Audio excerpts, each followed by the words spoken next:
Peace, peace. What's going on, family? It's your brother Naheem, BKA Lord Abba, aka Mr. Just the Facts.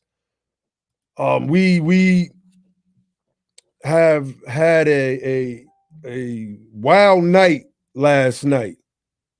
We had a wild night last night, and the election is still being counted.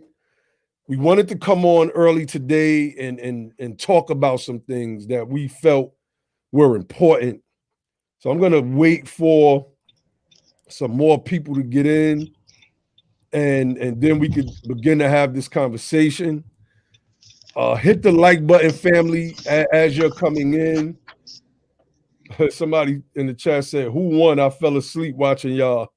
Nobody won as of yet. The votes are still being counted, but there are some projections that are saying that Biden might actually pull this thing out.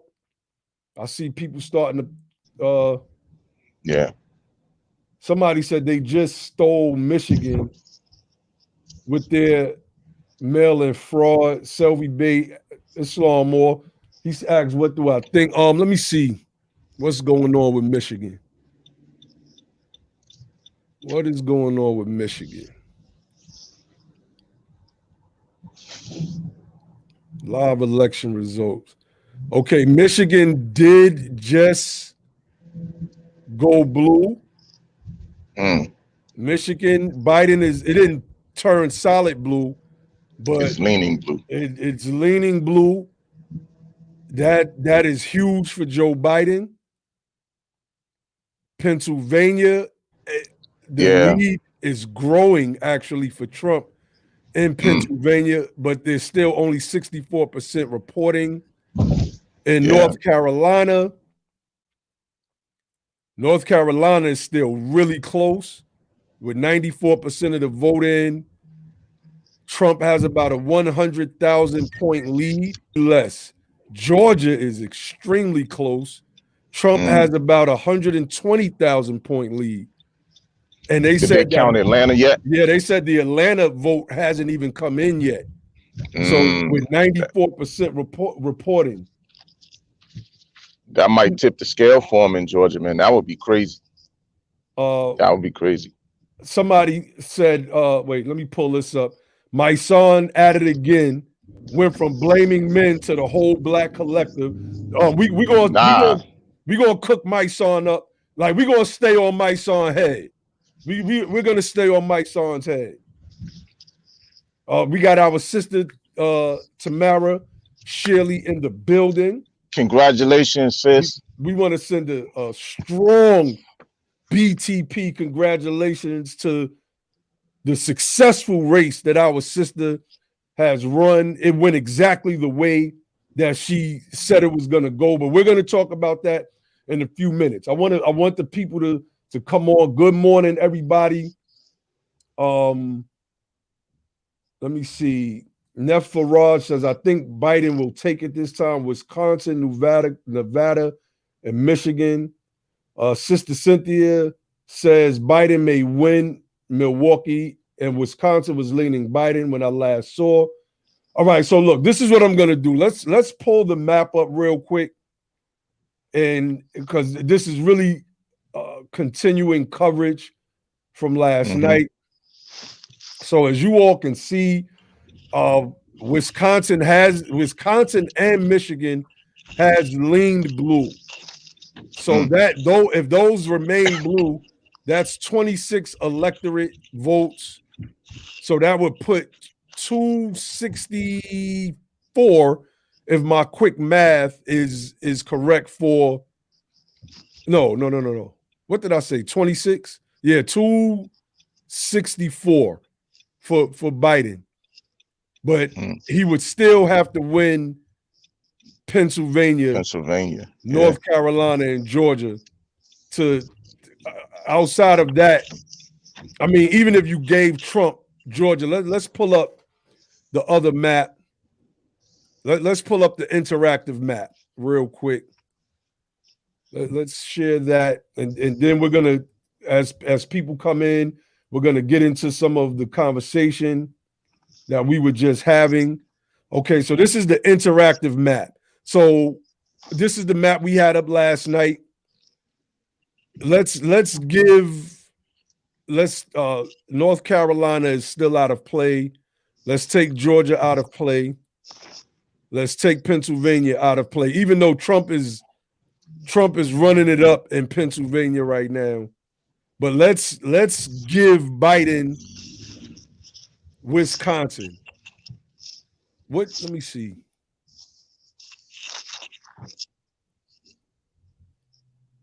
Nevada. Hold on. I may have something wrong. Okay, Nevada. We're gonna give Biden Nevada because he's winning there. And some projections show that he's gonna win. I'm gonna just turn it light blue for now. Let's look at. Hold on.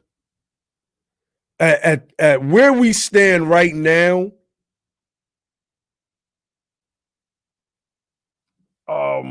Biden is looking like the winner. If things were left alone right now, but I want to make sure I have everything lined up with the map. All right. And this is without Pennsylvania or with Pennsylvania? Yeah, this is without Pennsylvania. I got Pennsylvania. There are still 51 electorates up for grabs outside of Pennsylvania, North Carolina, and Georgia. So let me see. What was Maine? Okay, yeah, Maine did turn blue.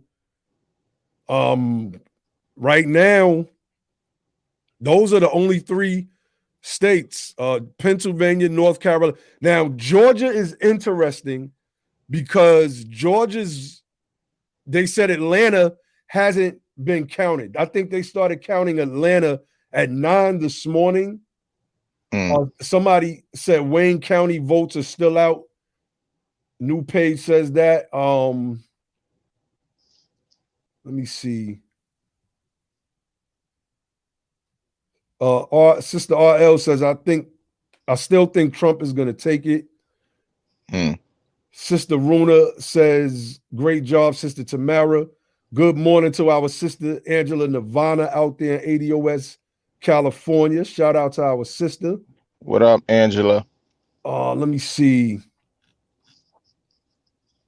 All right, so new page says, wow, there's still 1.4 million votes out in Pennsylvania. That's interesting. Yeah, that could really tip it. You know, I don't know what the demographic is of Philadelphia, but that Philly will probably be very important.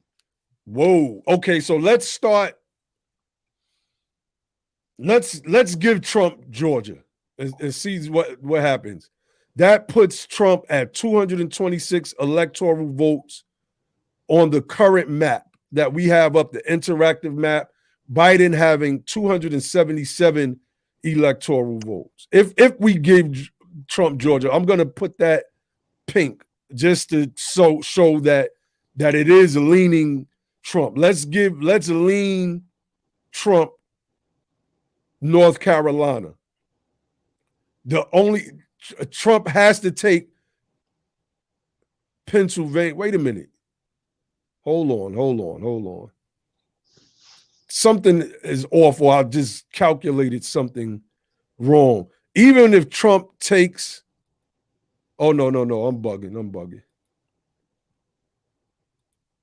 Oh no, I'm not. Trump, I don't know. Something just still doesn't seem right that I'm not calculating correctly, because the way this map shows on this interactive map, if everything stays the same, if let's just say everything that's blue goes to Biden wins. I don't know if there's a path to victory for Trump if everything stays the same. Are you sure? I think Biden got Nebraska too. Nebraska. No, I'm pull up the looking at Associated Press. No, Donald Trump blew him out in Nebraska. Yeah, you don't have the Associated Press one? Yeah. I'm about to go back to that one, but I was just running down the scenarios of, let me see, Israel Hodges Jr. says Biden can lose Michigan and still win, but Trump has to win Michigan to win. Without that, he's short. Somebody said, dude, white America has spoken again. Trump will be reelected. Somebody said, I got Alaska blue. Okay, that's what the problem is. So let me look at the live result. Okay, Alaska is leaning Trump. It's leaning Trump. Yeah, okay, yeah, that definitely changes things. Let's give Alaska to Trump. So that's still 264 electoral votes. Trump needs to win Michigan. Pennsylvania. Oh, okay. No, Trump needs to win Michigan. And right now, Biden is leading in Michigan. So let me see what people are saying in the chat. Let me see. It's the interesting thing is Nebraska and Maine split their electoral votes. So I don't know if this chart is calculating that into the equation.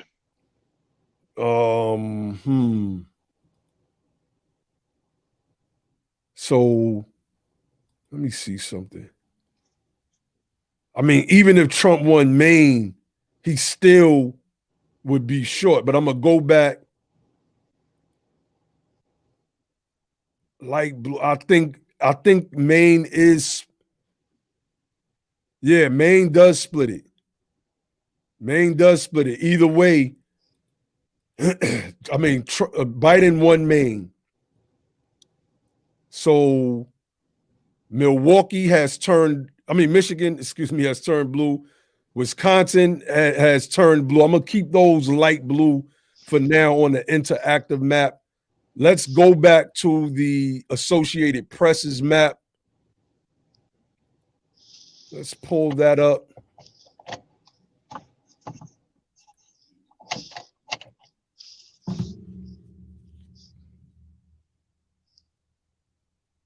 Oh, let me see. Ryan McCrae says Nevada is the difference. I believe so, Ryan McCrae. I believe that Nevada is the difference. And Kashama Sankofa says Nevada is the one that will make or break this.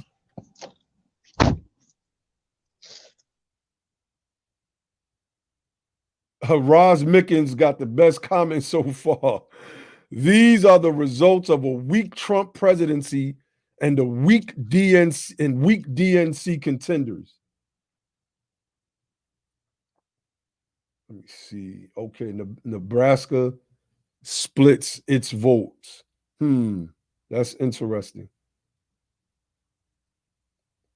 Sister Tiffany said, laugh out loud. Well, I'm glad y'all didn't stay on last night. Yeah, you was trying to get us to break day on this piece, Sister Tiffany. That was funny. So yeah, this is what's going on. Okay, look.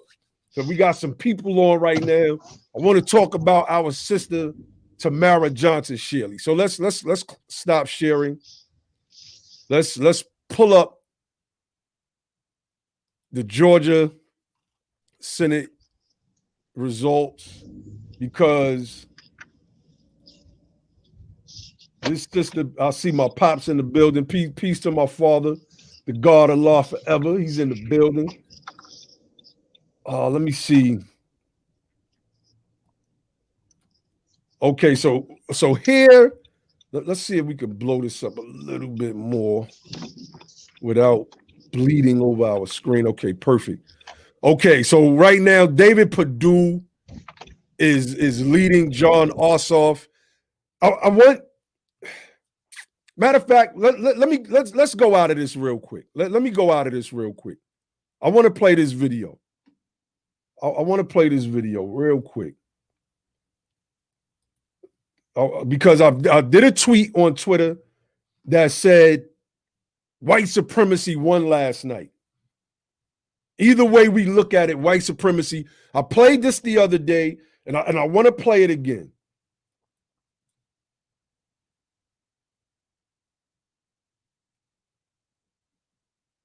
All right, why are they showing these tips?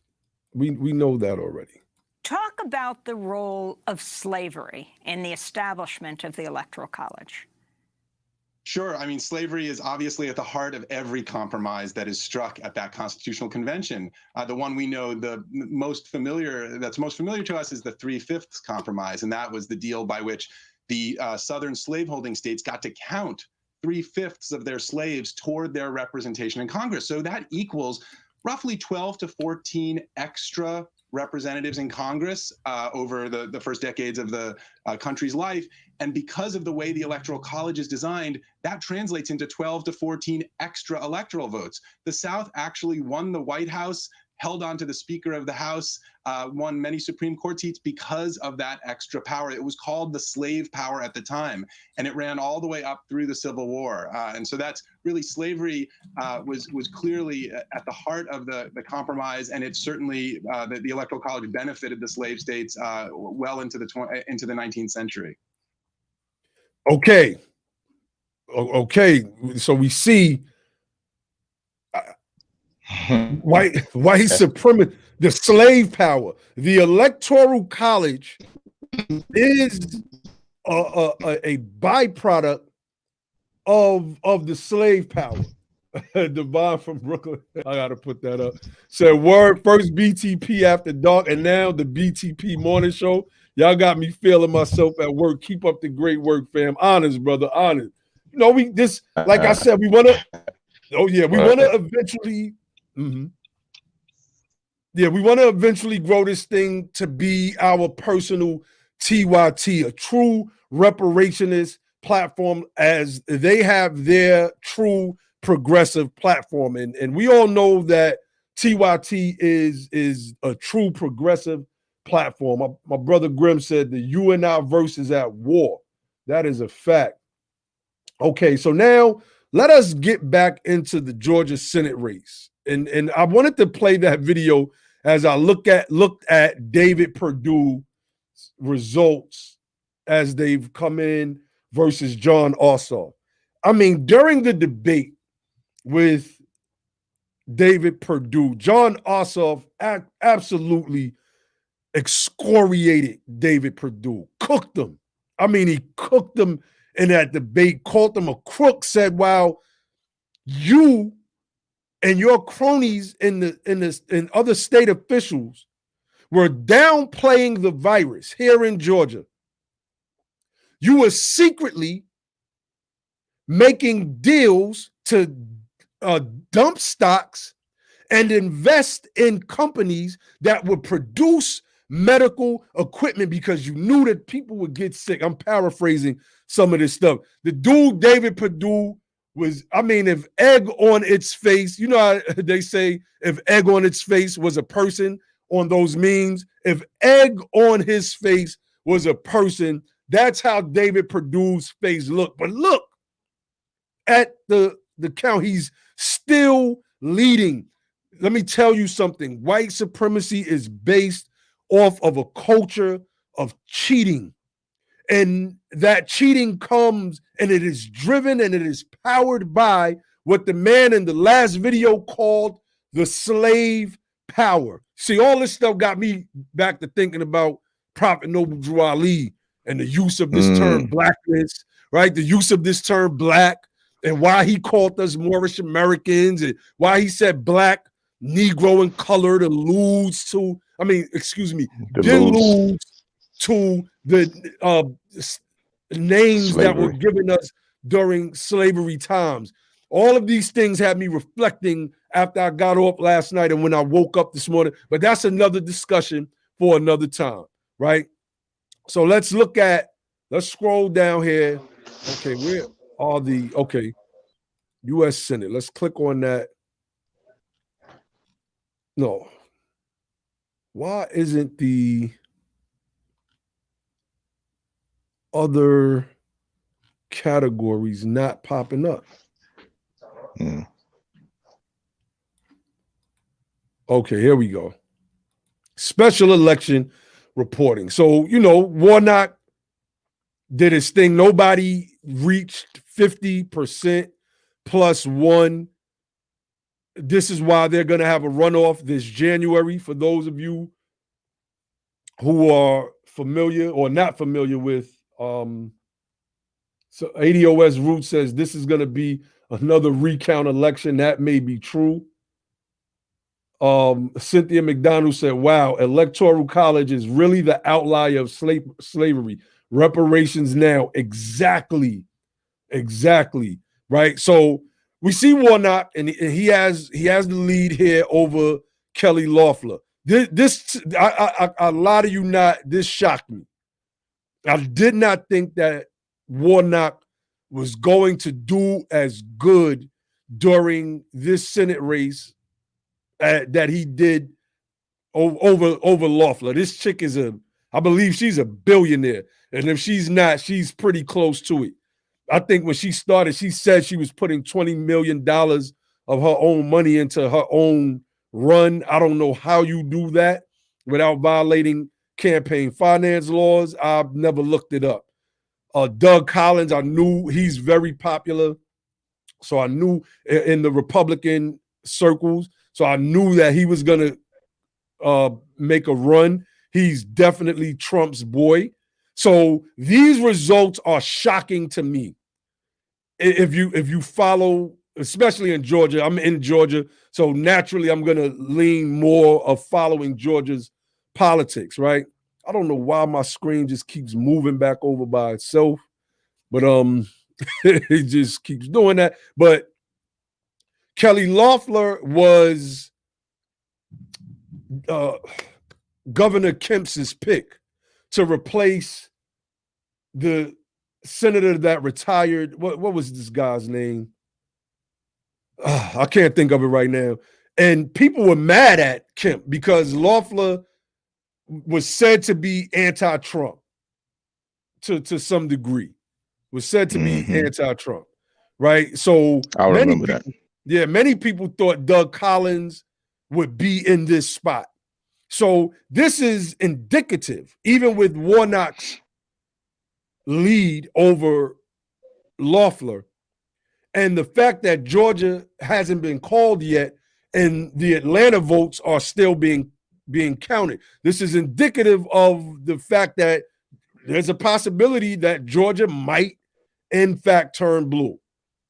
That's crazy. Next, we have Deborah Johnson at 6.6%, 304,579 votes.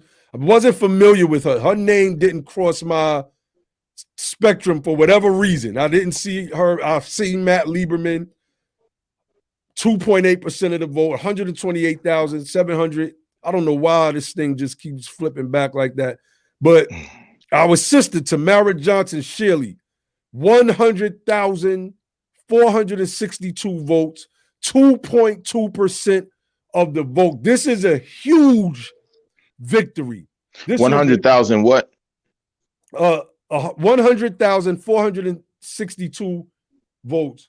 That's gone up since that's when right. we first started talking about it this morning, it was three something, as a matter of fact. So it's going up since. My bad. Go ahead. Oh no, it's all good. Sister Tamara says it was Johnny Isaacson that retired. And shout out to the Mars. I see you, Nick. I see everybody in the building, all the Nick. moderators. Peace, everybody. Corey in the building as well. Cynthia is in the building, but she's on Facebook right now. Riri is in the building as well. You know what she said, ADOS New Jersey in the goddamn building already. Let me see. So, okay, we over here at BTP got involved in Sister Tamara Johnson Shirley's campaign a little later on. I was actually, I was supporting the sister from the get. With me, and I told her on our platform when we brought her on, I kept it official with her. I said, look, sis, I ain't gonna lie. I wrote you off. And plus I had a lot of other things that were going on during that time. So that it just wasn't on my particular focus. We had one brother come on, and you know, I'm not going to get into none of that right now, but he spoke the sister's name, but we will get into it.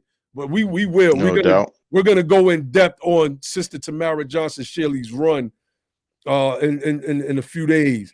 But we were reinvigorated by that. And for those that know the backstory with our Sister Tamara Johnson Shirley and what was going on with certain people in Georgia, you know, we're not going to revisit that at the moment. We're going to save that for now. But this number could have been larger. We're going to save that for now. This number could have been larger. This number could have been at least where Deborah Jackson is right now, in my estimation, with the right amount of support and the right amount of endorsements from certain individuals. But we'll leave that for now. We'll leave that for now.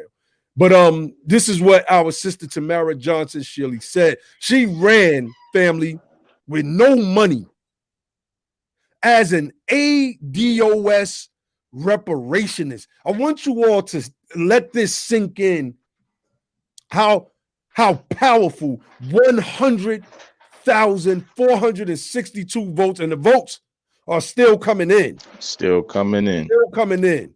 She can surpass a Matt Lieberman. Who knows? Who knows, right? So I want you all to relish this moment because, like we said, Sonny Boxing Talk said you more should run. We are, brother. We talk about that all the time, brother. Sonny Boxing Talk. We Moors are definitely gonna make our run. Tamara Johnson Shirley says she wanted to get to a runoff. She wanted to get to a runoff. That was her. You know, you have a candidate that, I don't know. I think I had to reduce my screen because this thing just kept moving. But it's hard to see on the. I don't know. I mean, but we talking about it. The people can see what we're talking about, and you know, our sister ran a hell of a race, family, with no money. Oh yeah, boots on the ground. She was her own boots on the ground for this whole campaign. And when we go in depth, I'm gonna show, you know, we're gonna show some pictures, you know, the sister standing on the state steps when she went to qualify and all of those different things, man, because those things are worthy of note. They have to be brought up and they have to be expounded on in depth. But well, the RL says, did Tamara get to the runoff? All right. The election is gonna, because nobody got the 50+1%, and I think I don't want to be ignorant on how the runoff works. Sister Tamara, if you can type in the chat, how does the runoff affect your particular candidacy? Can I say this? If she's not busy, can we get her to come on for a couple of seconds? Sis, if you want to jump on real quick, let me know. I'll text you the link so you can explain. That would be excellent. I would love to have her you know, come on and explain that. King Moss 87 says, how do we have an ADOS candidate and not receive the full support of ADOS? That is the question that sparked the firestorm. But we're gonna leave that for now, brother. Leave it alone for right now, brother. King Moss 87. We're gonna leave that for now. But we definitely are geared up for that conversation. We just gonna wait a little while. Okay, hold on. I'm gonna get our sister the link so she can come on and explain it.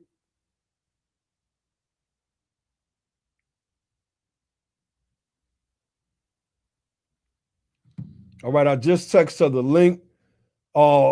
Yeah, so let's exit out of this. Let's stop sharing. And when our sister jumps on, she can explain the runoff to us. And you know, we're here on BTP this morning. Share this video out, family.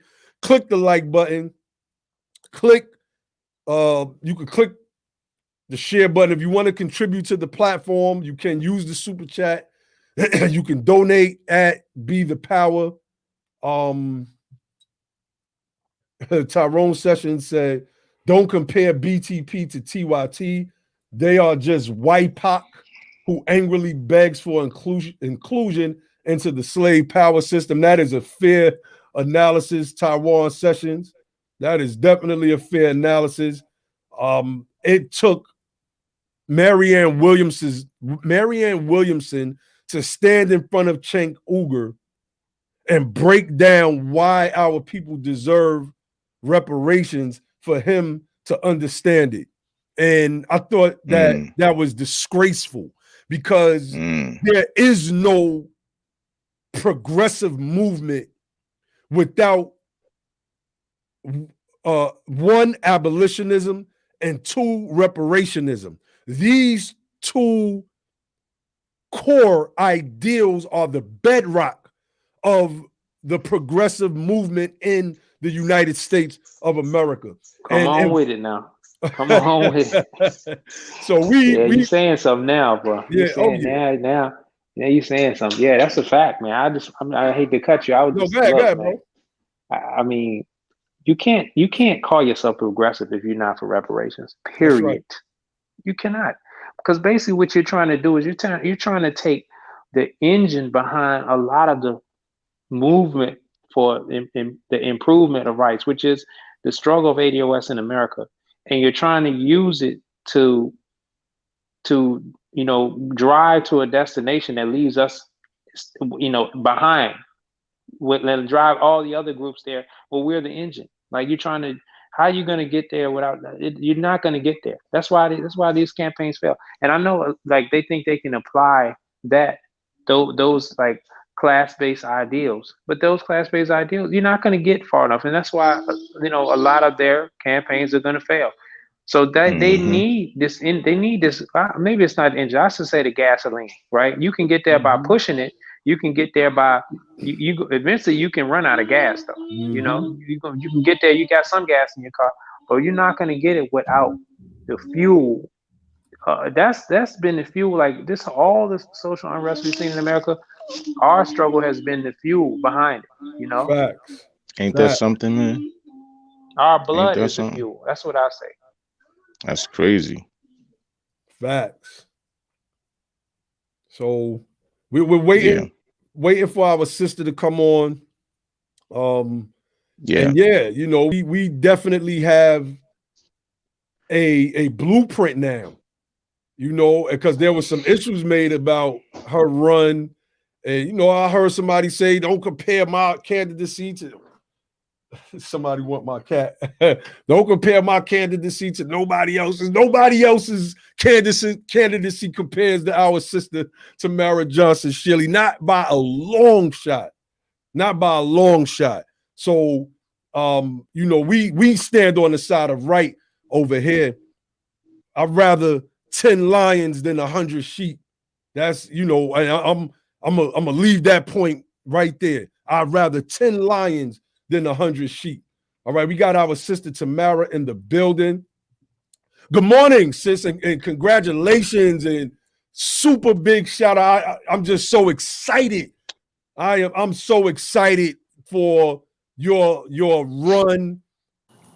Like I said last night when we were on your live stream, your run has not only been inspirational, but it has been aspirational as well for brothers like myself who need your type of blueprint to run as an American descendant of slavery reparationist. So welcome again to your second home at Be the Power. And give up the people a shout out, let people know what's going on, explain the runoff, let them know how this thing is gonna wind up in January. I just want to say how much I love you, Naheem. I love you, Ali. I love you, Josh. I love you, Logic. I love y'all. You too, sis. Love you right back. We love you too, sis. This has been an amazing, and I love you more. This has been an amazing journey that I could not have done without love and support support and encouragement that I, particularly y'all being Black men, I'm gonna tell you, I needed y'all. As a Black woman who love my brothers, I needed that. I needed that affirmation, that confirmation. I needed y'all to say, keep going, sis. We got you. We're going to fight out here around you. It's like y'all fought it all. Everything that was coming at me, you were able to help me fight it off so I could keep my focus. That's right. So that I could run strong and I could run hard. And I love you guys tremendously because this was a journey. This was hard. I think people don't understand the magnitude of what a race takes on your life. Like you don't know the sacrifices that I have made personally, professionally. You know, I just stayed in my spirit and trusted God in this journey. And I can just tell you that, you know, it has taken all of you along the way to really undergird me because this was hard. This was a whole year. I started around October of last year. So this was a whole year of campaigning, and to get 100,000 votes, I feel accomplished. That's right. I wish that we could have done so much better, but I feel accomplished because 100,000 votes, and people now know about reparations because that's what I talked about. These were intentional votes. These were accidental votes. People didn't just pick me; they picked us. They picked reparations. They heard the message. They didn't pick me. I said this from the very beginning. My candidacy was never about me. Never about me. This was about reparations. This was about us. And I said it, I meant it, and I mean it now. So this has been an amazing journey. How this campaign works is if nobody gets 50% plus one vote, so 50% plus one vote, there is a runoff. Raphael Warnock made it to the runoff, and Kelly Loeffler, which I'm so surprised because I really thought it would have been Doug Collins because he has so much he has so much respect amongst Republicans. And I thought Kelly really had to fight for that, and she obviously did, but I really thought it would have been him. So it is Raphael Warnock, and it's her. And you know, if you do look at the numbers, and I'm sure you guys are going to dive into it because I've kind of started picking at it a little bit only based on what we have. But if you look at these numbers, even if Raphael Warnock, he still does not have enough votes with all of the Democrats and himself to win this election. He still doesn't. He's going to have to get some crossover votes, people that voted on the other side in order to win. So he can sleep on this message of reparations if he wants to. It will be to his detriment. It will be to our demise. So he can sleep on it. And, you know, I don't know what his strategy is moving forward. But you can't sleep on these 100,000 voters that's sitting out here that ain't going to run back to the polls for you, bruh, if you don't talk about reparations and if you ain't bold with it. That's right.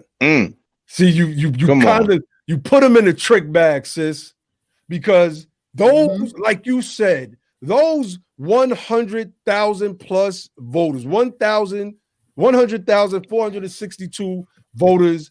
Yeah, don't forget that 462. That's all that counts. Every vote counts. Those are the people that voted for a platform of reparations, that voted. See, what you did was true. What we did was true representative government in this republic. True democracy. You put together a platform as a candidate, right? But it was a collective of all of the information that has been coming out from the American descendants of slavery movement over the past year and a half, and rooted that in your campaign. It's on your platform. It's right on your website. Now, anybody can confuse anything other than it's baffling to me. But those 100,000, then we used to do round off to the nearest, those 100,500 voters. That's right. That's 500. They know that reparations is on the table. So now you get to bring a Warnock to the table and say, look, if you want my people, you don't put the cart before the horse. I don't know where they do that at.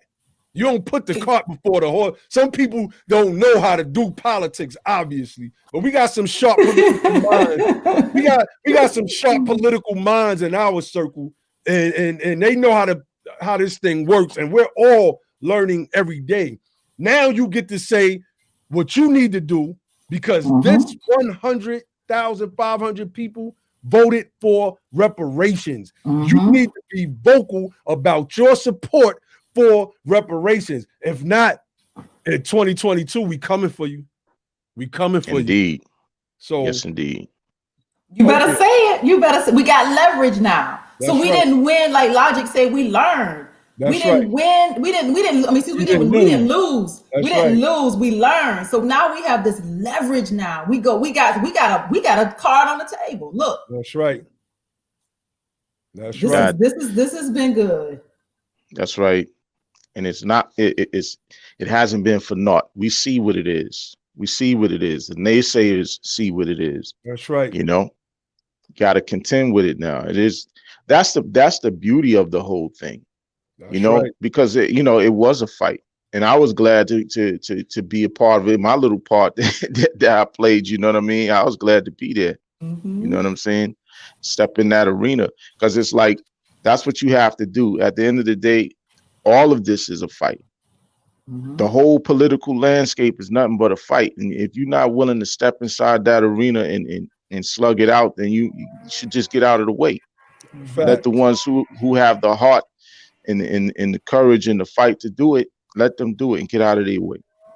You have in a fight, if anybody watches professional fighting, whether it's boxing, MMA, etc., you have an audience, you have commentators, and then you have the actual combatants. You have the actual combatants. It is not the job of the commentators or the audience to try to fight the fight of the combatants. Only the combatants can get in there and fight. And I'm praying that this analogy washes over on certain individuals, because we cannot fight each other. We cannot fight each other. We witnessed white supremacy win last night. Either way you look at it, the people that came out for Trump, I'm looking at this electoral map right now, and I see you, Corey, to my mod, our BTP mod rather. White supremacy sent a very, very loud message. It sent a very, very, very loud message last night. We don't know what the results are going to be today. Some of these races they have Georgia still as too close to call. Last I checked, they said they just started really counting the Atlanta ballots at 9 this morning. They're saying there's a possibility that Georgia can flip blue. Now, as I was saying earlier about Warnock's lead over Loeffler, that may be indicative of the fact that there is some strong possibility that Georgia may flip blue. But you have Purdue. He's leading Ossoff right now. And even in that, if Purdue wins, it's more proof of what I'm saying about white supremacy. This man cheated. He downplayed a virus in Georgia that killed a lot of people. And in his downplaying of it, I'm not sure if he dumped stocks, but he definitely invested in companies that were going to be leading in the medical sales, in medical production. This is what this man did. So he was seeking the profit, and yet and still, this man is still on the verge of winning that seat over John Ossoff. So the numbers in Fulton County that haven't come in, did you hear that quote unquote a pipe burst and they sent people home last night? Yeah, I did hear that. And the last thing I heard before I went to sleep last night was that there were people that were saying they were going to work through that pipe burst. So obviously, I don't think they did because, well, no, I can't say that because the Georgia race did tighten from the time I went to sleep last night until now. Yeah, just Fulton County, this is like normal. This is normal behavior. Every single time that we That's a have an fact. election, Fulton County always has some kind of issue. Surprisingly, Gwinnett County, where I am, I heard that these votes haven't been counted up here either. That was what I heard as of last night. So I'm not surprised that we have, some form of quote unquote suppression, trickery, whatever you might want to call it, happening right here in Georgia. I do believe there's manipulation somewhere. I just don't know. You can't point a finger at it, but I believe there's manipulation somewhere. Oh yeah, I could definitely believe that. Oh yeah, definitely. Oh yeah. Hey, Sister Mary, I had a question for you. Yes, sir. From your campaign and your interaction with people, how much of your vote? How much of the vote? Let me help you with this. How much of let's say your voters, of these 100,000 voters, may be voters that may not have maybe out of the process and not been able to be reached by some of the other candidates in the race. So you asked me how many voters were not able to be reached? How many were I? Well, I'm essentially saying, like, how many of these people would you estimate are like voters that may not have even voted, or new voters, or they may. I mean, I'm just trying to figure out, like, how many voters do you think maybe you created out of this process, new voters? I'm not quite sure if I actually created any new voters out of this process, but I believe that I was able to energize some voters that may not have gone to the polls. And I think because that's what I talked about when I went down to South Georgia. All I talk about is and when I went down there, it was reparations. I talked about that first and foremost, and led into the rest of my agenda. I put it out there because we had to center the issues of the Black community. I had to center that in this campaign. And I'm telling you, there was people in South Georgia, when I said the word reparations, they never even heard the word. Wow. I said that to Brother Naheem. I told you that. I said, wow. There was people that didn't even know what the word was. That's right. What is reparations? What is that? So there's so much education that needs to happen. I actually had a conversation with a pastor down in Albany yesterday, and who has a facility, a training facility, a school that's not even being used. And I said to him, I want to do something. I want us to do something. And he's like, I'm all open. Just whatever you want to do. We got to teach and train and educate our people. There's such a disconnect between politics and what politics is. They don't even know what a state senator is. They don't know what a U.S. senator is.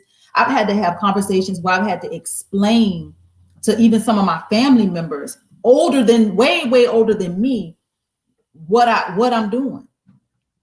What is this? They was just going to the polls to vote for Trump.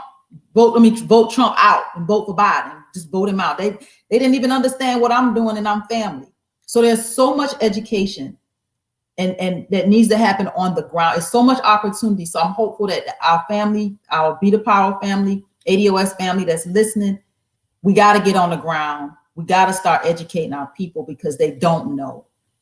Indeed. Right on time, the sister Tanzania Flake said, let's get this political education going. I'm going to be putting together a BTP civics guide pretty soon. I think the family will love that. And it has to start somewhere. And this guide that I'm putting together, it's a remix of a guide that I did a couple years ago when I was deep into the Moorish movement, trying to get some of those people on message with being political, but none of that stuff seemed to help that group. But now we see a different level of support from people that are actually about doing something. And so I'm going to remix that and put put it into its proper perspective for us as a group. And and also let me say reparations as a you know, when you go to people and say, I am running on a platform of reparations, because you can't hide from it, right? Because it's on your platform. It's right there on the website. It's not something that you're ashamed to say, because we know that it's either unpopular or, as our sister Tamara just said, unfamiliar. To go out there and get 100,000, 500 votes just on standing on reparations with people who've largely never heard of the word is, I mean, it is the largest victory to me out of this whole election. Because, like I said, sister, you are now a trailblazer. You are now a trailblazer. You have given us a pathway to running as reparationists.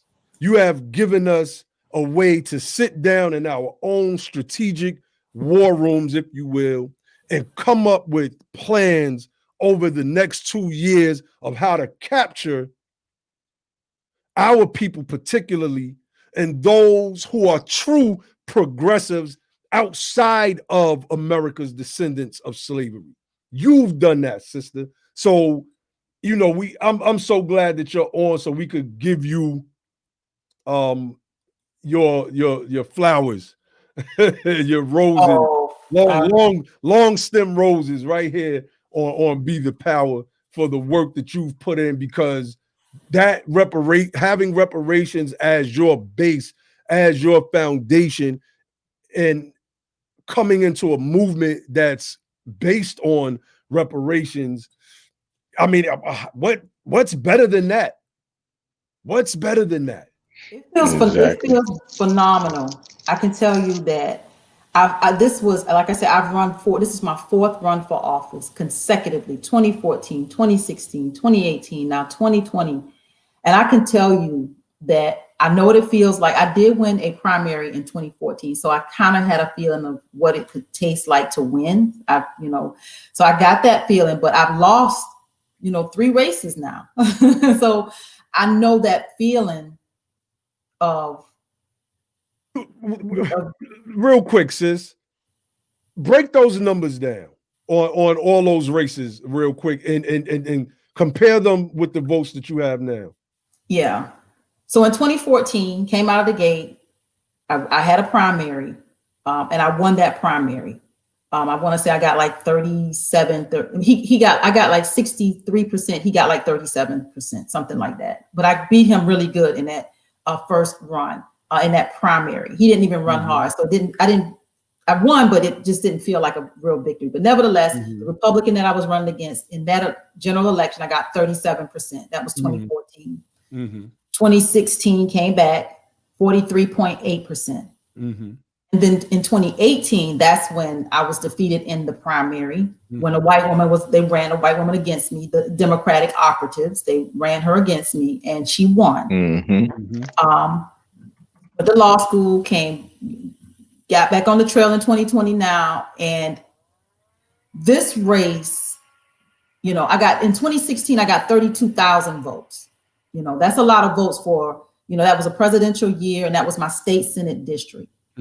So for me to get 3 times that many now on a statewide run, it really does feel amazing. But I think this run is so different for me because I had an opportunity to be authentically who I am.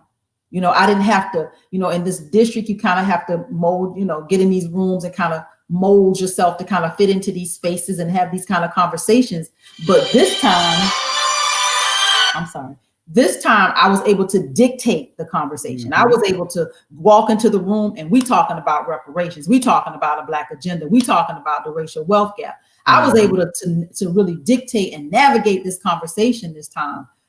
So this race, it was hard, but I feel so accomplished. Like, I know we didn't win and we, got 2% of the votes, but 90% of the votes was these people raised millions of dollars. That's right. 90% of this, these top three, they raised millions of dollars. So out of 21 candidates, I'm in 6th place. That's right. And like I say, the top That's three. big. That's big. That's huge. That's a victory. That's a victory. That's what that is. That is a victory. We can't let people think that it's anything other than a victory. I don't want you to say you didn't win. You won. We won. We won. That's huge, man. Yeah, I don't want you to think you lost, man. Like, I know what you're saying, and I know what you're saying, but for us, it's not just the way it appears, man. It's way more than just the way it looks. This is big. It's significant, and it's symbolic of what it is to actually bring something to the table in a significant way. Reparations never been brought to the table like that before. Yeah. Not the way you doing it. That's right. And I'm gonna tell you about the two candidates. Okay, so Warnock, Doug Collins, and Loeffler. We understand, like I said, they raised millions. Deborah Jackson, I'm still kind of baffled about how she was able to garner the 300,000 votes that she did. And as I learn more, I'm gonna tell y'all, because I don't know how she did this, but I think it was more to it. And I kind of have some insight because of some other things that I know. I'm going to bring that to y'all as soon as I know. So I'll keep y'all updated there. Matt Lieberman, I definitely anticipated him to place high up because of who his daddy is. So I anticipated him.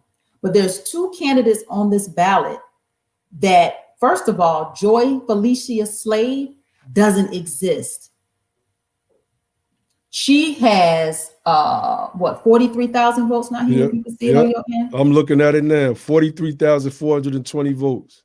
Yeah, she doesn't. She in everything. She never showed up anywhere, and even in pictures, like they would put our information out, like Noonan County, for example. They put out a flyer and had all.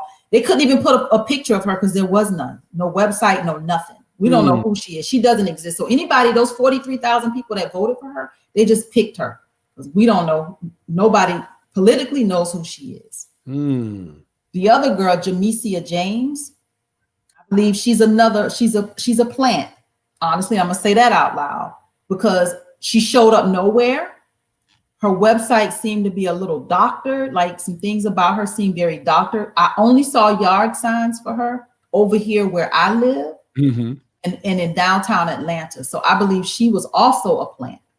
So her numbers to me, those at 88,000, I think they saw she's a Black name, a woman, a Democrat, and they picked her too. So those two candidates, those are not Wow. real numbers. That's crazy. That is crazy. But I mean, this is politics. Government is the game, and politics is how it's played, to use my brother Logic's line. And I mean, it's either way, it's still a victory. So we have something to look forward to. We have something to take with us into the next 2 to 4 years. We now have a strong, powerful blueprint that can't be compared to nobody else's run. Yeah. Right. And in your campaigns before this one, did you have reparations as part of your campaign, or was this the first time? This is the first time. This was the first time that I came into the movement a year or so ago, right before I got on the campaign, got on the trail, and I was bitten. I got it. It made sense. Right. So I didn't. So this is significant for that very reason. I talked about Black issues, but never to the extent that this movement has taught me, and what I've learned from you guys. This was all new to my candidacy, to my campaigning. Wow. Yeah. So for that reason, for me, it's very significant. Very significant. Oh yeah. To place 6 like that and have that as a part of your campaign agenda, man, please. I'm trying to get get it. Proved a lot of people wrong. Oh yeah. You know what I'm saying? Yeah, that's like I said, we got 100,000 voters. I was just trying to share it out. Yes. All right. Because you know, somebody. What are the numbers right now? Because I mean, we got 100 live right now, so I can't see. No, I mean her votes. Her votes. Let me see. It's still at the 100,462 mark. Okay. We still have maybe one other precinct. We still have a precinct, and we still have some. The official numbers, these are unofficial results that I'm looking at from the Secretary of State. So there's still absentee and provisional ballots that may not have been counted. So we still have a lot of votes that are going to come in. If it's DeKalb County, Gwinnett County, Fulton County, these are highly Black minority districts. I'm in Gwinnett, so that means my own vote hadn't even been counted. So yeah. Have you spoken to Brother Chubb again? I have not, and I'm gonna speak with you and help unless you and I make that connection, if you don't mind. Reconnect with him if you don't mind. Okay, yeah, no problem. Not a problem. Definitely. Otis said I still have an old style business card when we met at the conference. We have to use these lessons over the next 24 months. We need to hit that 200 in 2022. All right, facts. Yes, indeed. Work B asks a question. Do you think ADOS loses leverage if Biden wins? The DNC can double down on ignoring us if they win without delivering a Black agenda. Now, I'll set this one off and then I'll let y'all go in depth. Yeah, to answer your question, yeah. So right now we are dealing with the double-edged sword that we're forced to handle with no handle. Right? Imagine trying to handle a double-edged sword that doesn't have a handle, but you're forced to handle it. You have to hold it. You have to, either way, you're going to cut your left hand or you're going to cut your right hand.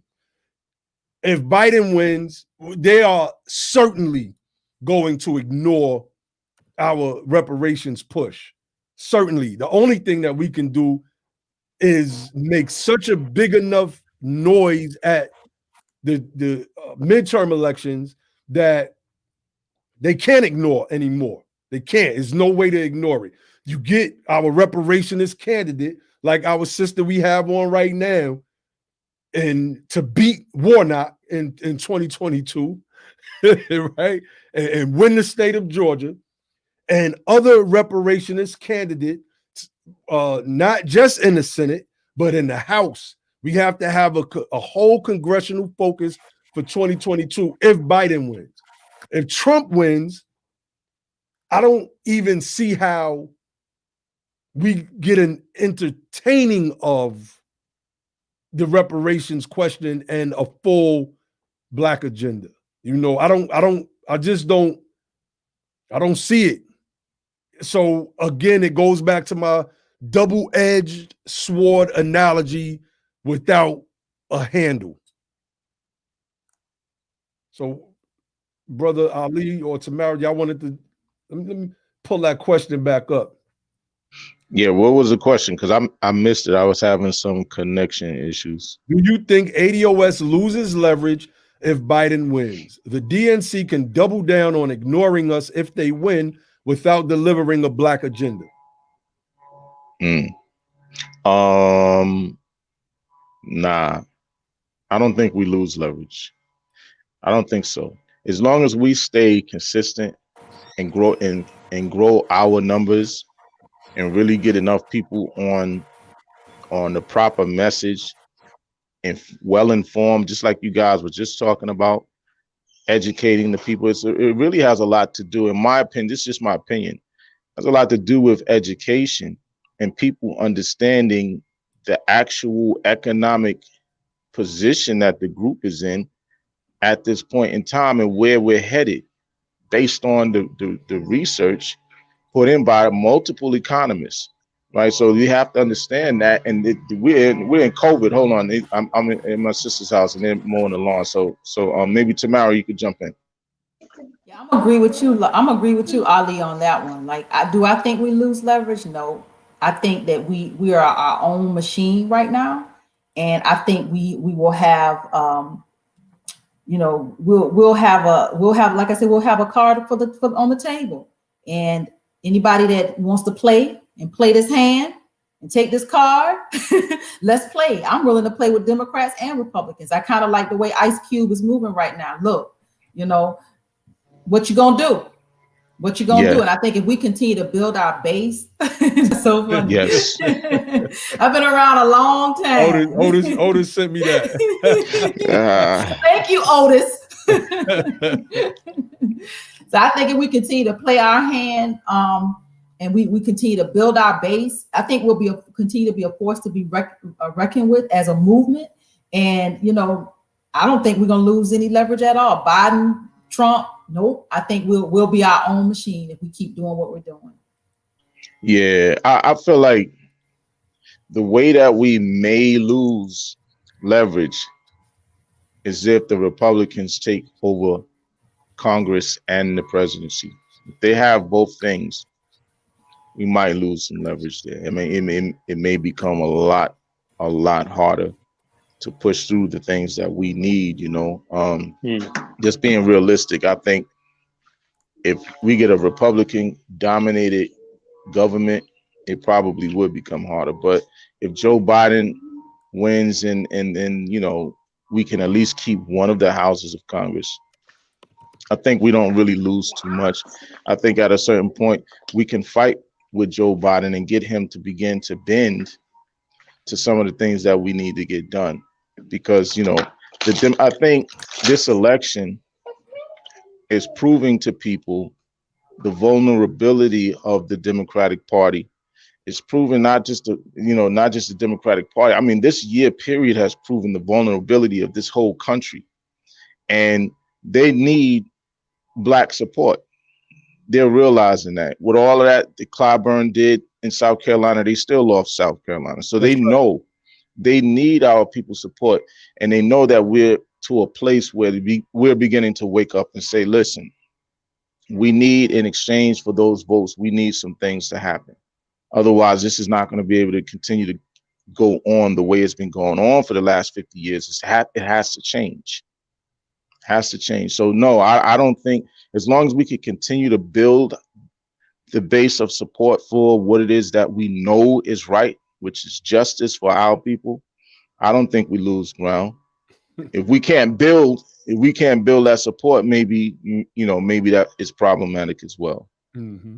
But what you want to say, Josh? Wait, before you go, I just got to read this tweet of this person named Nordos. I don't know, Noir DOS, I think, said, it irks me when people pronounce the W in sword. It's silent. Shh. So I guess I was supposed to say sword. I've been saying sword. Yeah. I just had to read that because I'm kind of on stuff like that. Well, man, Josh. Nah, it's funny because it's like the L and salmon. It's like the L and salmon. Yeah, that's a lot of New York people that do that. So I just kind of gave you the New York pass. You know what I mean? We say salmon, we say sword. Yeah, I'm trying to think of another one. Yes, yeah, those are different New York isms. You know what I mean? So I give y'all a pass. But I wanted to say, in a similar way to Sister Tamara, not necessarily losing leverage. My son and I are doing some painting right now. He's painting the solar system, so he's so excited in the background. Anyway,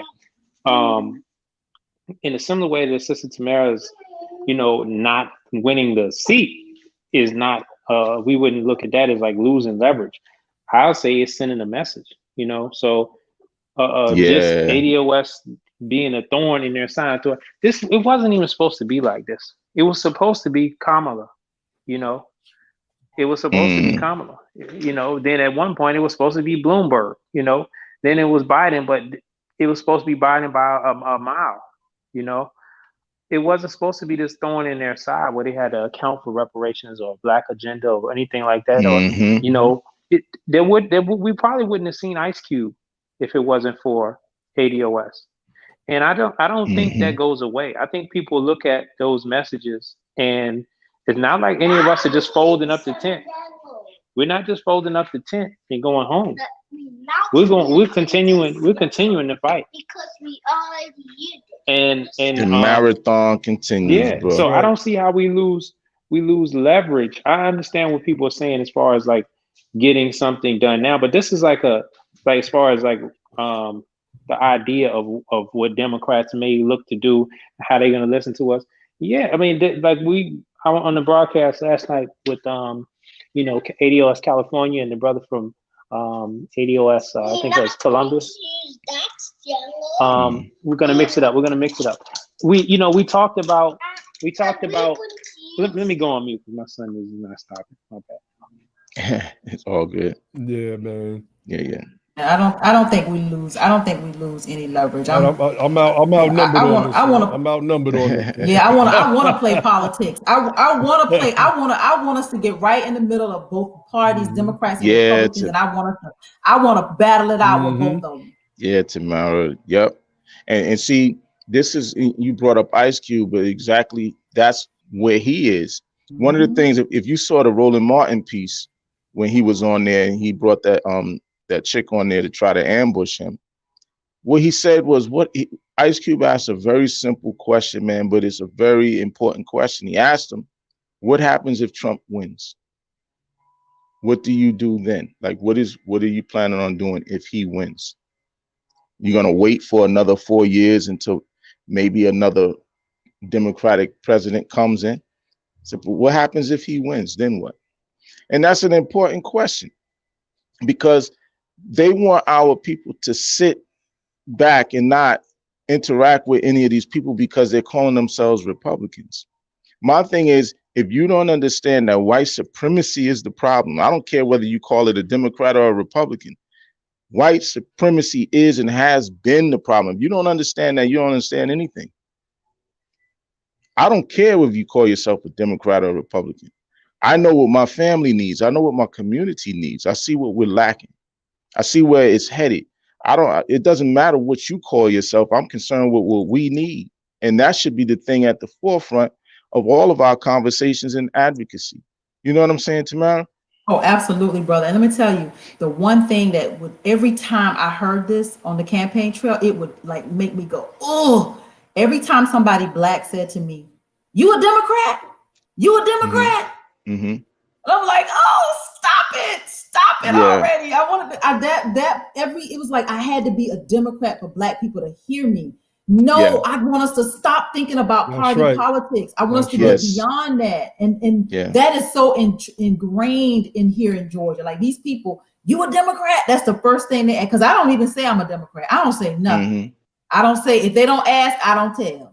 Right. And so they always ask, the people that ask me, I would cringe like, oh, right. Because that should not be the prerequisite to whether or not you can hear me on the issues. Shouldn't be. And you know, when they asking you that's exactly what the problem is, that you're being screened to even be heard. Like, if you're not a Democrat, I can't even hear what you're saying. Like, you're speaking a whole other language that I don't understand if you're not a Democrat. You know what I mean? So yeah, it's sick, man. It's sick. It is. And the other thing about this race was the fact that with Raphael being a pastor, and I know how in particularly South Georgia, I think we have a few more people in the northern part of Georgia that's a little more open-minded, but the people in South Georgia saw Pastor, God, Ebenezer, they saw all of this like it was just like a savior. They saw him like he's gonna, and that bothered me too, because pastors have so much control. It's like controlling these people, controlling their minds and their thinking, and have so much influence over them. And that's what I saw with his candidacy. And that's what bothered me too, is how he was able to control and manipulate. And even with some of his advertisements, they were so like broad and just he was trying to be so eloquent when he speak. And I'm like, bro, you ain't saying nothing. Right. Right. So between the church and the Democratic Party, our people are stuck. Oh my God. You are really speaking, because that's real.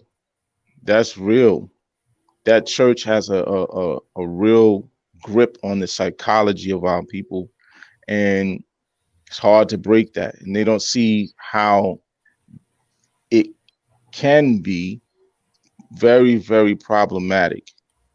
And it has been problematic. See, one of the things that I was talking about, myself and my brother, we were talking yesterday about the Black church and the role that it played in our people's engagement in politics, whether or not it was the Christian religion, or whether or not it was the fact that the churches were places that our people were allowed to congregate. And so by default, they became the places where they talked about the politics and the things that they needed to do moving forward.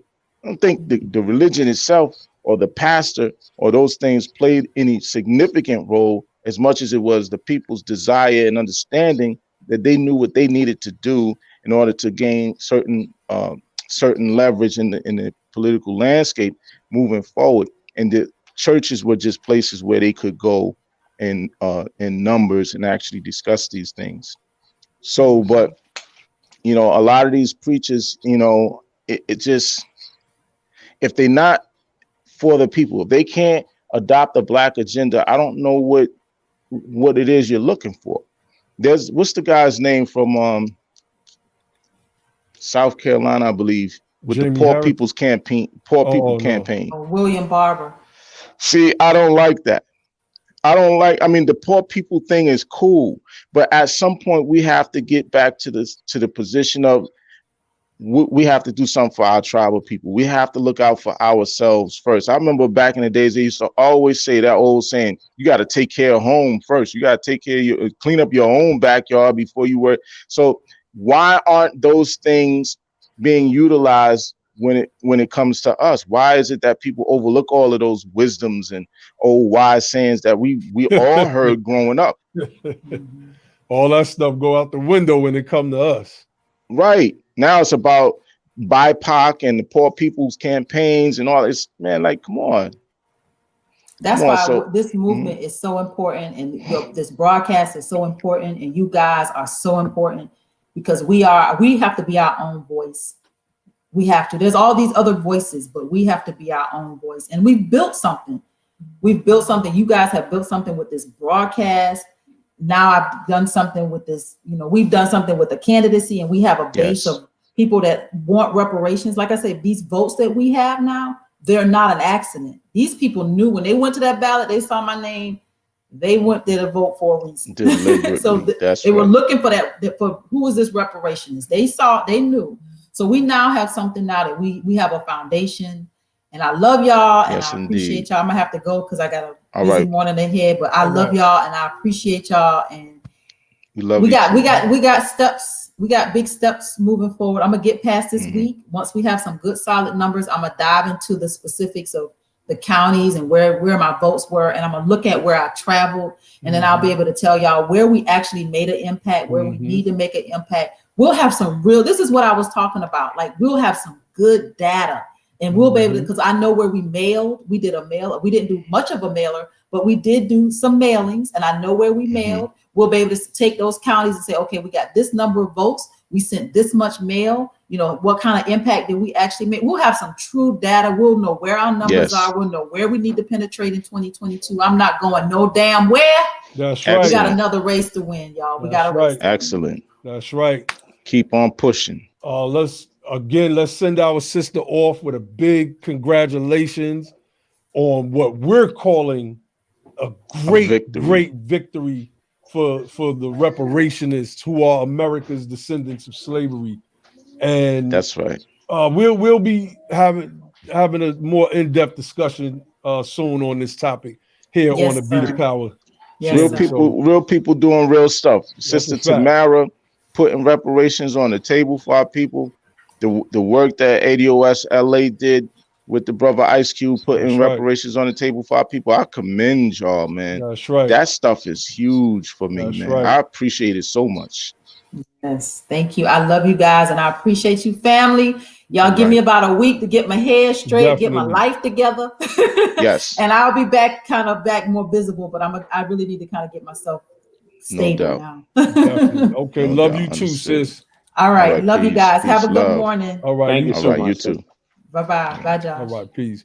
Peace. So, right now, like I said, we just wanted to come on and talk about some things. I want to pull up something that I pulled up last night. But matter of fact, let me go to the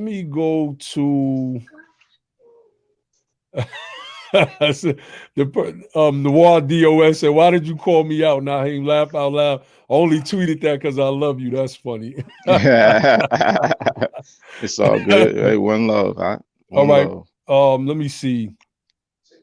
He just put I don't know if that's a he or a she, so I'm not sure, brother, if it's a brother or a sister, but Noir DOS said, debated with a Hebrew Israelite last night, and he said we shouldn't be begging for reparations, especially since we are living on the land stolen from Native Americans. Said ADOS need to make them whole first. I told him ADOS needs to make them whole. Yeah, I told him we must take care of home first. Couldn't get him to put religion aside. I don't know if any of you seen the video that I did on my Instagram page. I want to pull that. It was taken from a clip that I did on my on here on BTP. I don't know if I was on by myself that day. I cannot remember. So let me pull that up real quick, because I spoke to religious ideology, spiritual ideology, and political unity. So let me pull that up real quick. Getting on here, proselytizing and telling people that they need to be Moors or else. Never once seen me do that. We spoke to the issue of blackness. As you can see, I got on a black shirt and a black hat, but my skin is clearly brown, right? We spoke to those things, of course, but that's not what I'm here to do. The ultimate goal is political unity. And I don't care what your religious or ideological, spiritual background is. We are at the bottom.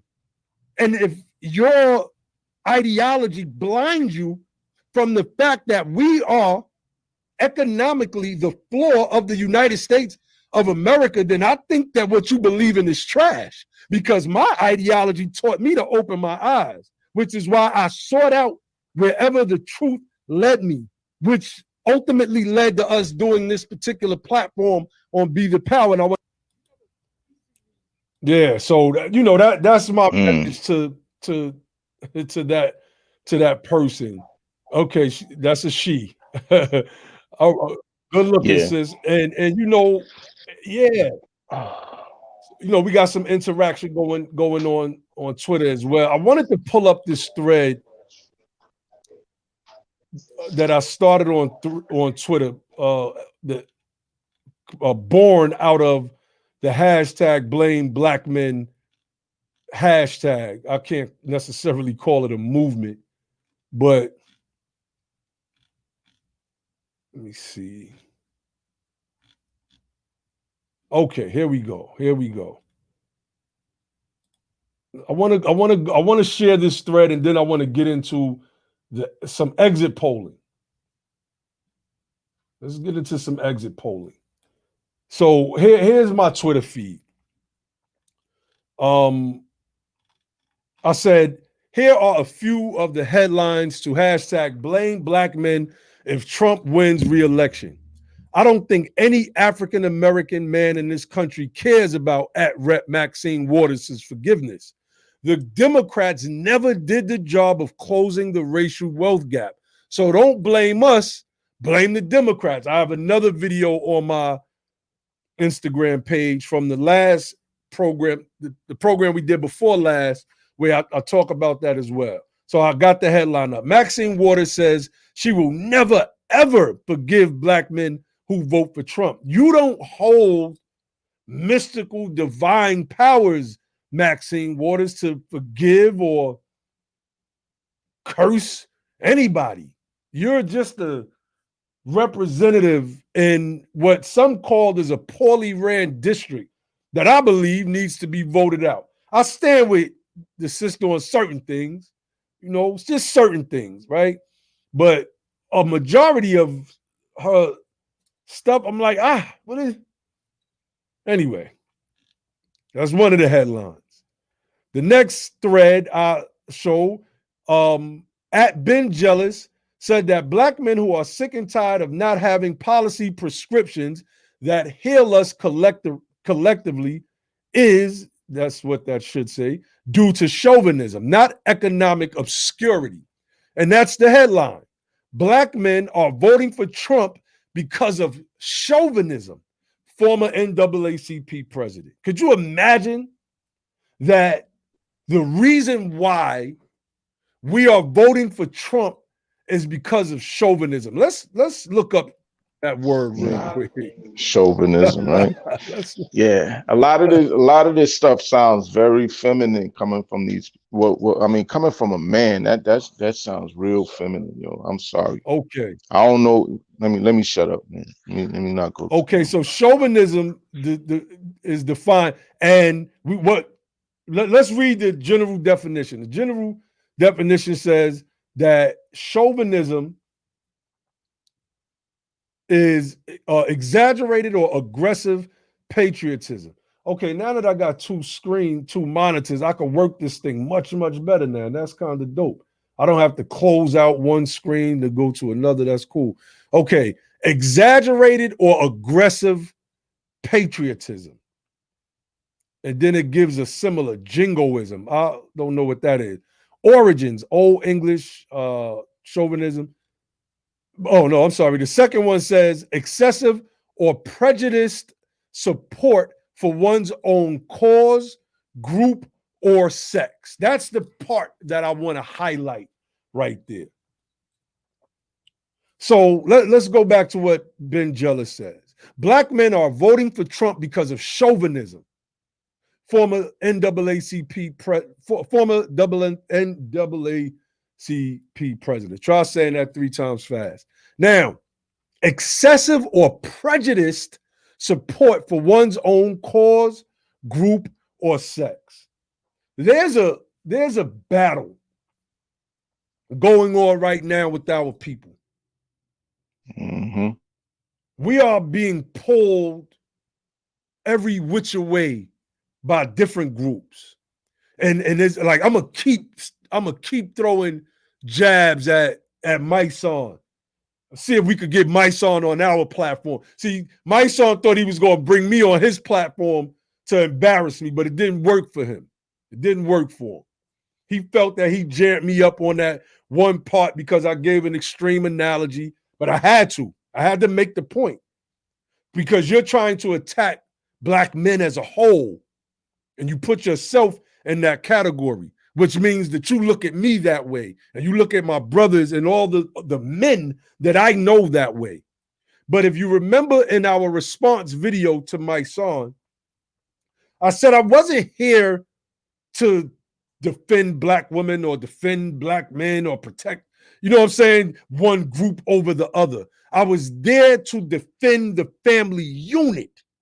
So when we look at this definition of chauvinism, it says excessive or prejudiced support for one's own cause, group, or sex. Remember, I gave an example on the last live stream where I said Genuine was on a British TV show and a transvestite man wanted to kiss Genuine. And he was like, no. And there were people that were trying to drag Genuine for not kissing this man, because this man is now a woman in their eyes and should be able to kiss a man in their eyes. That's what you call chauvinism. That's what you call chauvinism. Anybody that disagrees with feminism or LGBTQism, they call a chauvinist. I call that sexual harassment. Yeah, that was sexual harassment, because if a man had did that, they would have, if it was the reverse. And Genuine was looking at some pretty woman and was like, I just want to kiss you. And she would have been like, no, I have a man. Let's just say Genuine would have got dragged for that. Unforward and unwanted advances by men are a problem. They would have had 10,000 blogs. Toxic. That's that toxic masculinity. So we have to now start throwing this stuff back in these people's faces. Because if I disagree with LGBTQism or feminism, that doesn't make me chauvinistic. That makes me a man with an opinion. But when you all who are LGBTQ or feminists get together to disparage me for my own opinion, and I can give another example. There was a basketball player, WNBA, a sister, I forget which team, I'll forget her name. Because she wasn't into the lesbian lifestyle that is rampant in the WNBA, she was castigated by her team and many members. She had a husband and a whole family at home. That's chauvinism. Saying, Ben Jealous, that black men are voting for Trump because of chauvinism is basically saying, I'm just voting for Trump because he's a man. This goes back into the blame black men thing and why Hillary, who only got 8% of our vote, didn't win the election. We got to start. Yo, go ahead, bro. You know what? There's no group that's more chauvinistic than feminists and the trans That's groups. a fact. Like the lesbians, gays, bisexuals, that's one thing. But the trans and the feminists, these people, there's no group of people more toxic than those two right there. More chauvinistic than those two. Oh yeah, that's a fact. That's a fact. Baba Yaga says anything that reflects and embellish male masculinity is being attacked. For standing strong on masculine values, views, and solidarities, what they're doing is covert black male oppression. That's exactly what they're doing. Let me see. Okay, so let's run through some more of these. These are screenshots that I had taken and put up on Twitter, on a Twitter thread, a string on a Twitter thread. Okay, more hashtag black men shaming headlines. Oh man, I didn't get the article where I got this from. I mean, the news agency, I forget. But opinion, black men must cast their votes. The stakes are just too high. The risk to black men of 4 more years with Donald Trump is too great. The risk to black families with 4 more years of Donald Trump is too great. Why single out our men? Why? They're looking for a scapegoat. In our teachings, we teach, it says, a superstitious people are the Jews. And this is an analogy. It's not stuck on, this is during the crucifixion of Jesus. And they say they believe that they could heap their sin onto one man and drive him off into the wilds and hope that their sins will go away. And this is what the Democratic Party and all of their, whether they're feminists, LGBT, male feminists like my son, are doing right now with our people. Okay, let's click on this. Oh, man, why didn't I capture the news articles where I got this from? I don't do that. I think I was rushing. I don't like that. I like sourced information. Biden wants black voter turnout similar to Obama's. He'll need black men. For Democrats who rely on black voters to power their electoral advantages in America's urban centers, the difference between good and great black voter turnout is often a question of black men. You criminalized us, America. You criminalized us. You forced us into the streets. I told the story about when my daughter's mother was pregnant with my daughter. I put in like 15 job applications. Not one person, not one company called me back. I hit the streets. Right. Come on. And that's what a lot of us wound up doing. That's right. I said this was a doozy. So we can't blame the Hispanics and Asians who voted at 29% for Trump in 2016, while we only voted a minuscule 8%. We have to blame ourselves. This is from USA Today. Yay, I caught the news agency. Black America will have no one else to blame if we do not seize this moment and vote. Black voters have Biden's attention much more than they ever had or will have Trump's. Grab the chance to correct 400 years of systemic oppression. That was true. Why did Biden tell Trump, we'll meet with you after the election? Trump said, okay. Ice Cube. Yeah, Cube. Yeah. Trump went to Trump and asked, well, you know, how is it that you can we need more. And Trump said, okay, well, we'll incorporate certain things into your platinum plan. Into our platinum plan, excuse me. I had a call coming in, I got distracted. In reading this article, this guy, Mario Broussard, and y'all heard me read this on the last live stream, basically said he was talking to some man, and this man basically, the black man, let him know how voting was going to go for black men. Right? So, I mean, Otis says, strange how black men voting 85+% is detrimental to the black family, but black girl magic is for the uplift of the family. All right, we got our brother Dr. Logic in the building. I'm running through these headlines real quick, bro.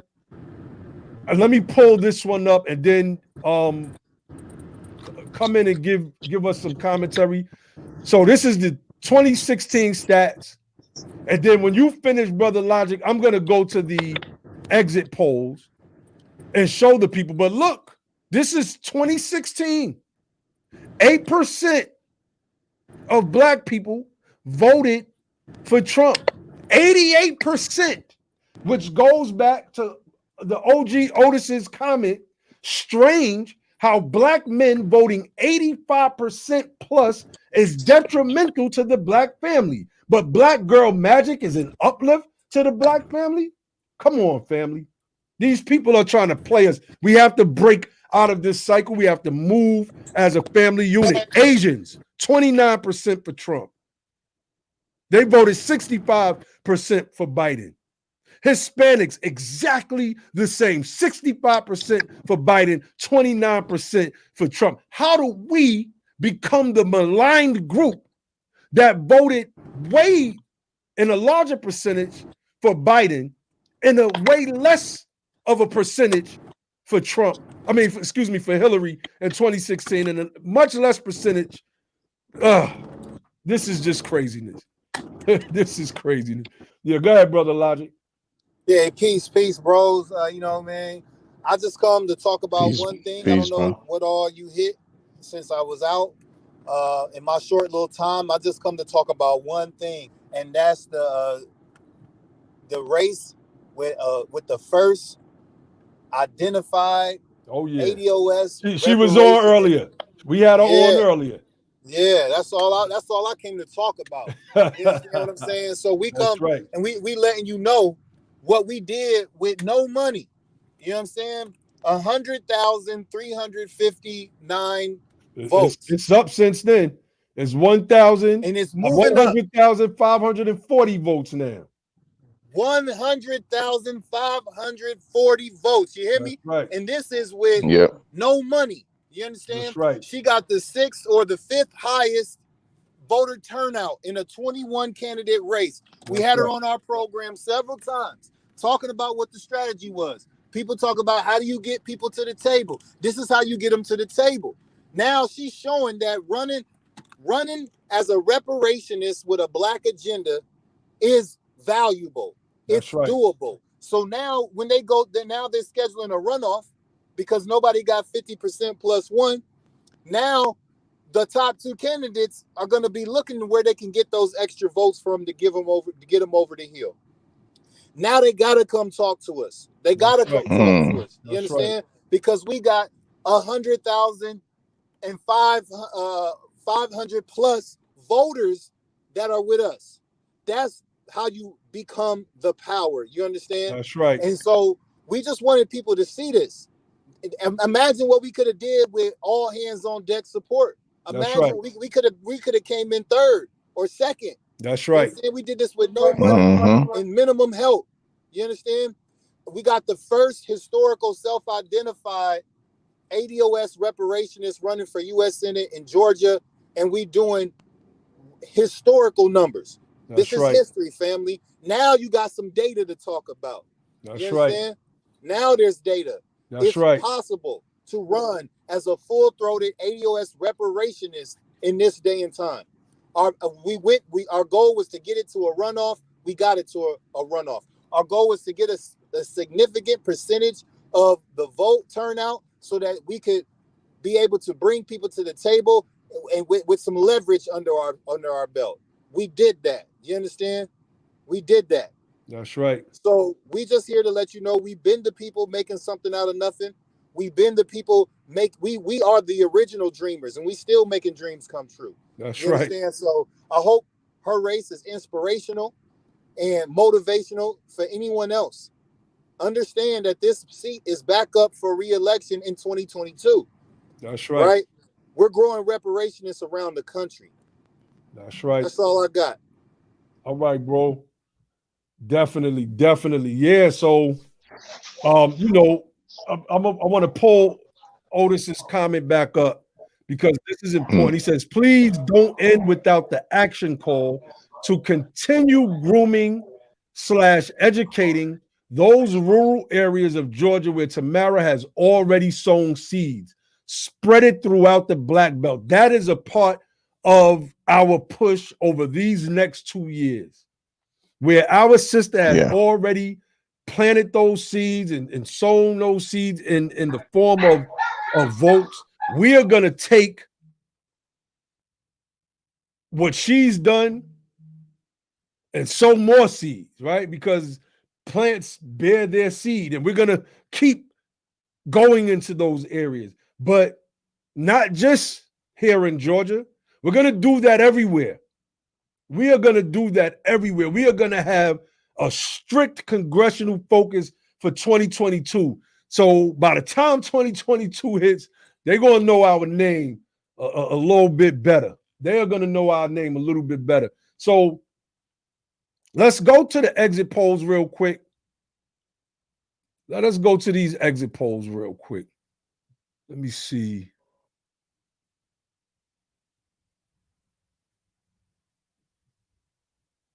Wait, hold on. Let me see something. What's going on? Okay, yeah. I thought Arizona flipped. It's still, oh no, Biden won Arizona. I don't know what they have up on the screen on NBC. Nothing, let me just run through. Nothing has really changed. Being that I can do this like this now, this is way better. Okay, let's look at Wisconsin. Biden has taken a lead. Those counts appear to have stopped. So my guess here is that the rest of the ballots are mail-in ballots. And if it is, I'm going to say that those ballots are going to go to Biden.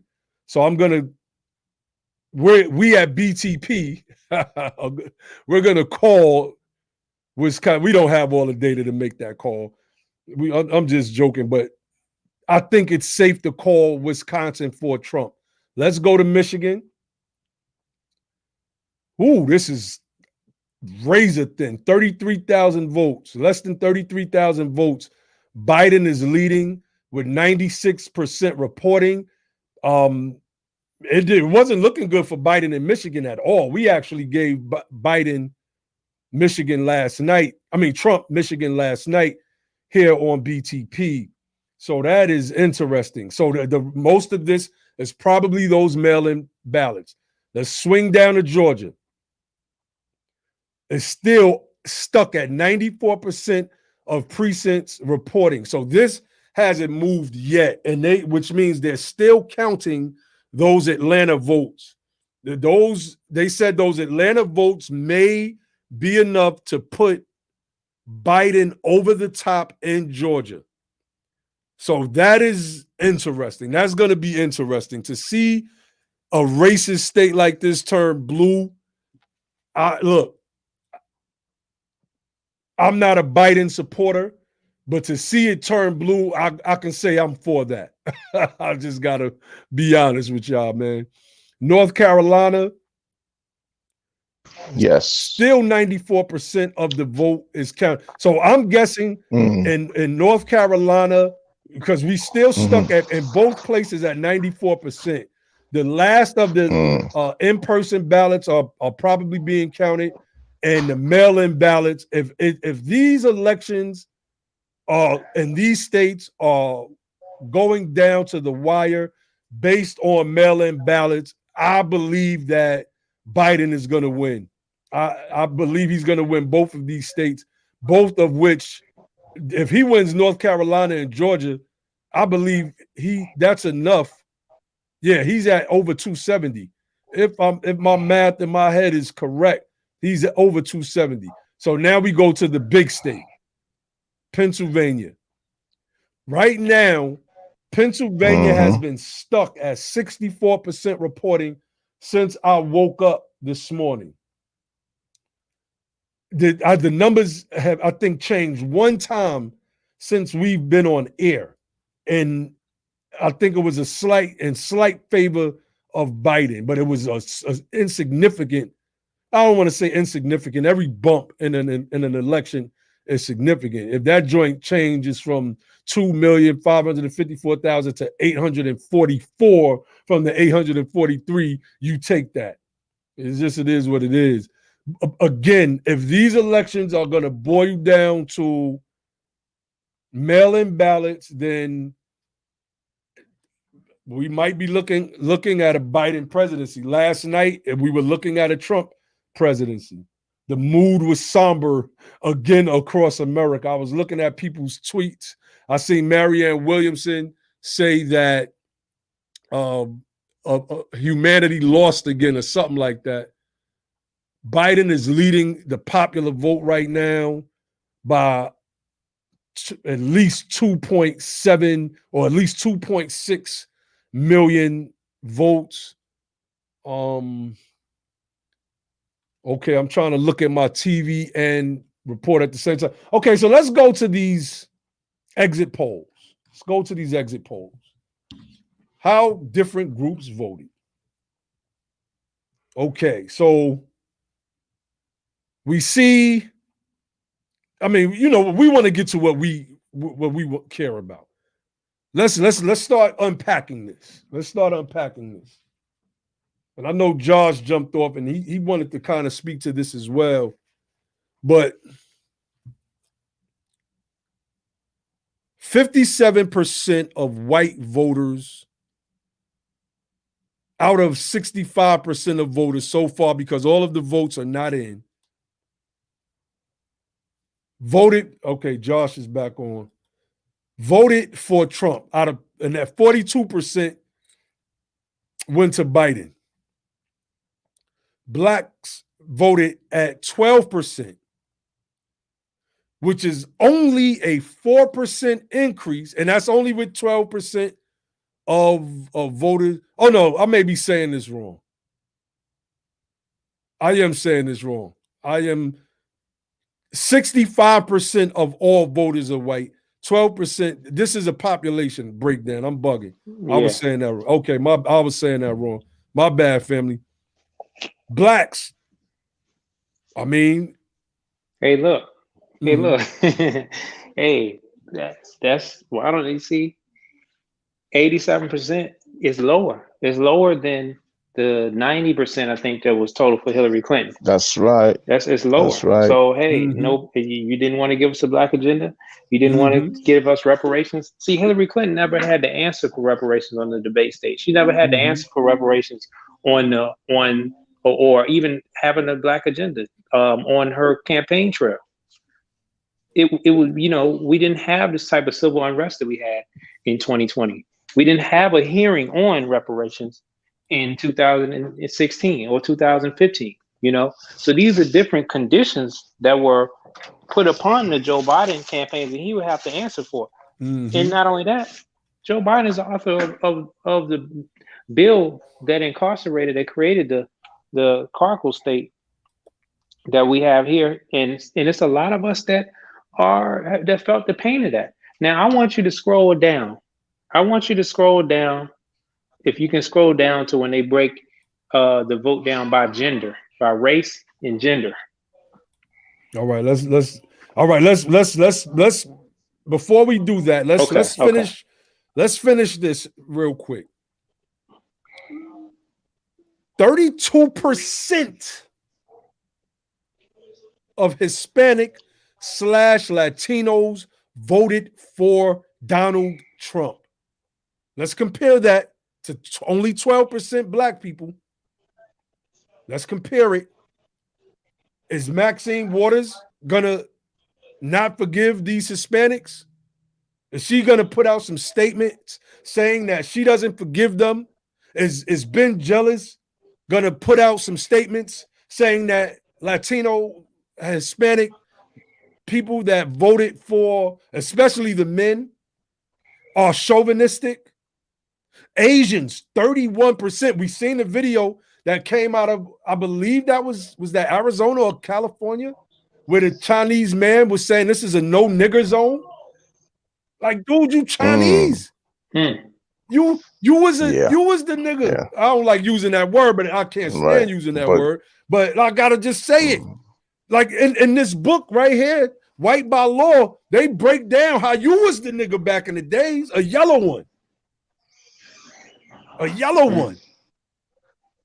Other, we don't know what other comprises of. It could, I don't know, and I should have looked that up last night. We don't know what other comprises, but 40% of other, not black people. Let's compare that to the 12% voted for Trump. How do we get the blame? We have to keep driving this message. Go ahead, Brother Josh. Yeah, and you know, did they break the Hispanic vote by gender? Did they break the Asian vote by gender? I didn't hear anything about that. Did they say Asian? In media, did they say that what a Latino man, he's gonna be the one that we never gonna forget him. The Asian woman, we never gonna forgive her. But did you hear them do that? No, you didn't hear them do that. It's real interesting.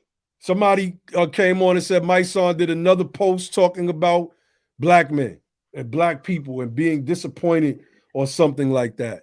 Or they only 12%. You ain't look at the numbers, my son. Yeah, my son ain't looking at the numbers. Let's get into this thing, and we're gonna break this clip because he like singling out clips, right? So let's go down. Let's down. Let's go down. We're gonna get past all this stuff. We're gonna. Oh yeah, let's. Oh yeah, oh yeah. Let me see.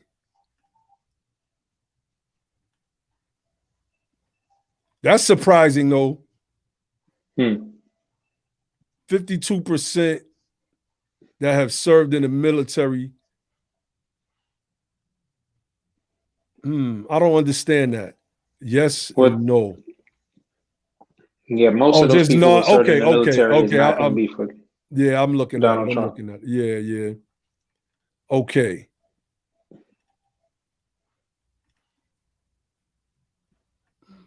Go down. I think it's gonna say issues and race. Oh no, here it is, right here. Where? Oh no. Keep going there. My bad. That's not it. Okay, let's look at this first. Yeah, there we go. Are you white or non-white? Because y'all gotta remember, family, Latino, for the most part, is also the new white. If you think about it. Yeah. I mean, when you think about whiteness, you always see how they can aggregate it or disaggregate it. They can have it aggregated into total whites that can include a sect of the Latino quote unquote ethnicity category that can be with the race of white people. You know, see, brother, my son, we do data and the statistics over here, beloved. Non-whites, 72% voted for Biden, 26% voted for Trump. Okay. What is your gender and racial ethnic heritage? So here we go. Here we go. Here we go. We care about black men and black women. So 18% of black men voted for Donald Trump. 80% of black men voted for Joe Biden. Now, what was the percentage of us that voted for Hillary Clinton last time? You know what? Let's pull that up. I think ex- it's under Pew Research. You can look up like Pew Research exit polls by race and gender or something like that. Exit polls 2016. All right, which site are we on now? Use New York Times. I think that's the one I sent. Okay, all right. Okay, let's get into this. Race, age, education, religion.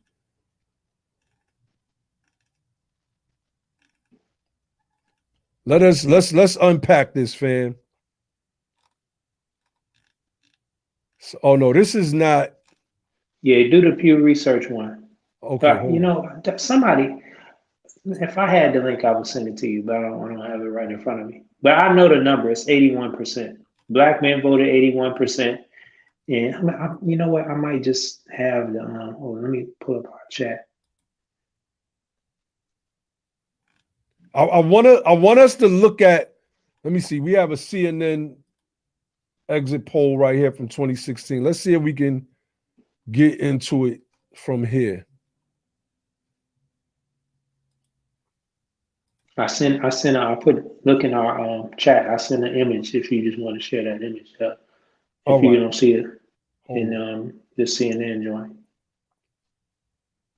Well, so let's scroll through and see if we can do it by race. Okay, yeah, CNN does have it by race, but it doesn't. Race and gender, right? Race and gender. There we go. There we go.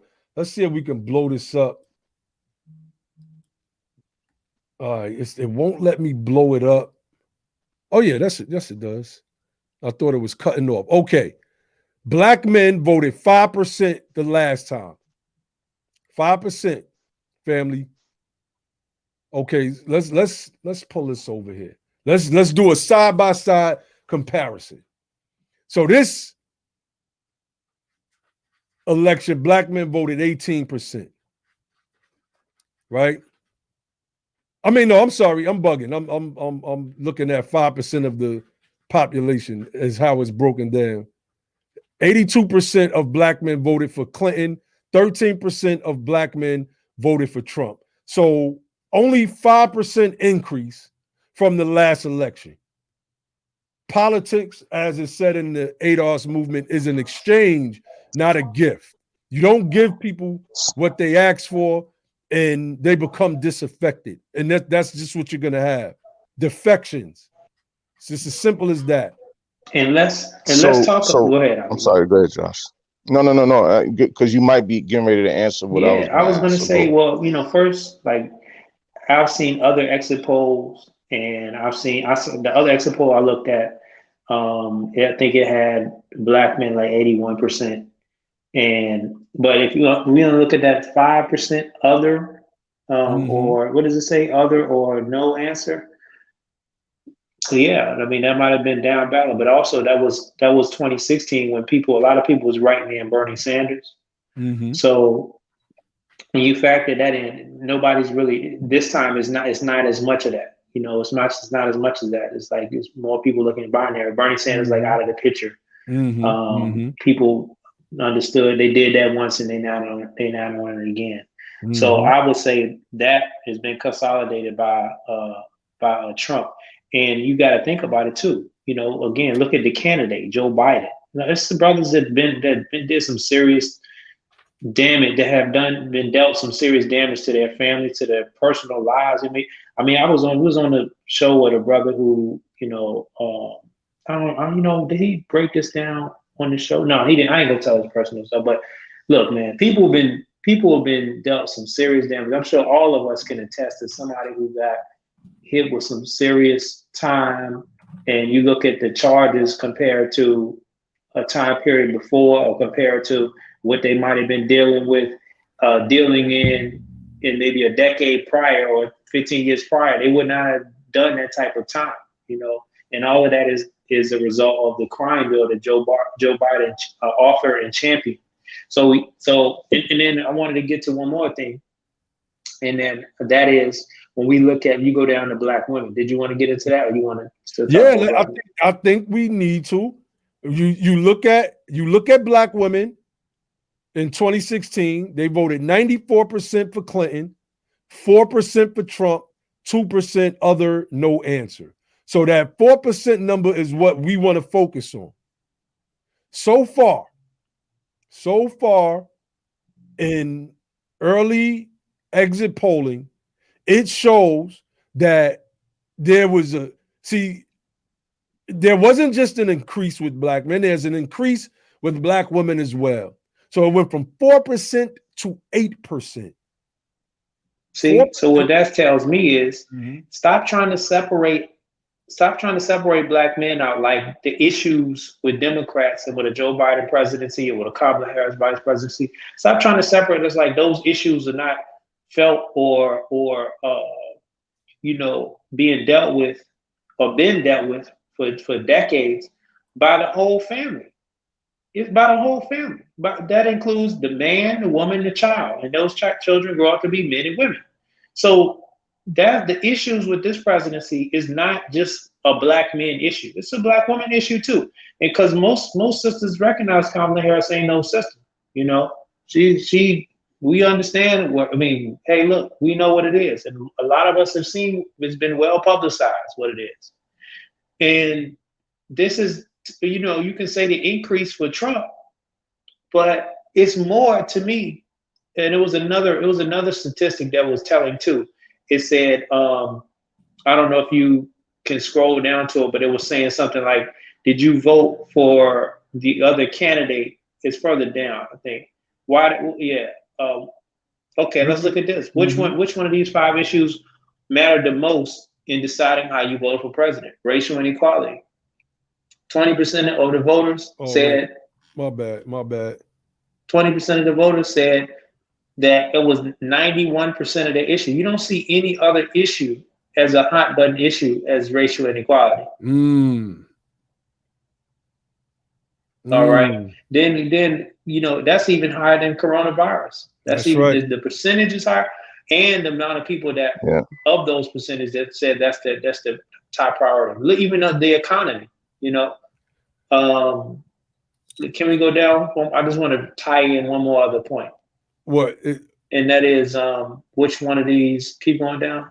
All right, wait. I want to speak to something real quick before you get to that.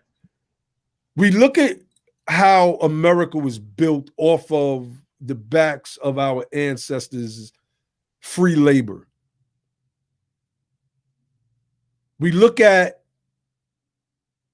the Republicans who say that the economy and crime and safety are their 2 biggest issues. You can't let a slave that just got freed out into the world with no money and no anything. He's gonna come back and try to steal something, right? So we get our first glimpses of criminality there. Remember in the bloody shirt, said we don't want to give the Negroes no money because then they just gonna go spend it all on whiskey. And we don't need the country being less safe. So we have, again, what is called the slave power is reflected in these particular numbers that we're looking at. The economy is their number one issue. This group owns, what is it, Josh? 93% of the wealth? 90% of the wealth. 90% of the wealth. This group that claims that the economy, 60% of the population. At 60% of the population controls 90% of the wealth. Their issue isn't racial inequality. Only Of course 8% not. of them feel that way. Like, this is why I did the tweet earlier and said, no matter what, white supremacy won last night. Won. Look at what they care about. Lock the Negroes up because they're criminals. Shoot them, kill them. He shouldn't have looked at the officer that way. He should have just complied. And then the group that has all the money in the United States of America claims that the economy is more important than healthcare, coronavirus, and racial inequality. This is to all of my quote unquote black Republicans, quote unquote black conservatives. That's a direct jab at you. All right, my bad, y'all. I had to vent. Nah, Ali, did you want to say something? I kind of cut in front of you. What did you want to say? No. It's all good. It's all good because y'all are touching on what I was thinking. So it's good. Yeah, go down. I think it's one more. Right. That's not the one I was looking for. I think it was something saying, why did you vote for this person? And it was like, because I didn't want the other person. And I wanted to show the percentages. Which was more, keep going down. Okay, would you better handle the coronavirus? Oh, that is, wait a minute, this is funny. These people don't care. Look at this. Who would better handle the coronavirus pandemic? The Republicans at 93% believe the man that botched the whole thing and caused over 200-something thousand deaths is the one best suited to lead the economy. This is wild. All right, which is more important? Is that what you're looking for? No, keep going down. I think it's okay, but down. Look, let's all right, as we're scrolling, we're gonna get to what you want to get to, but as we're scrolling, we can touch on some of these. Which is more important? Containing the coronavirus now, even if it hurts the economy, is a question. 18% of Republicans voted in favor of that. 80% Democrats. Control the coronavirus now, even if it hurts the economy.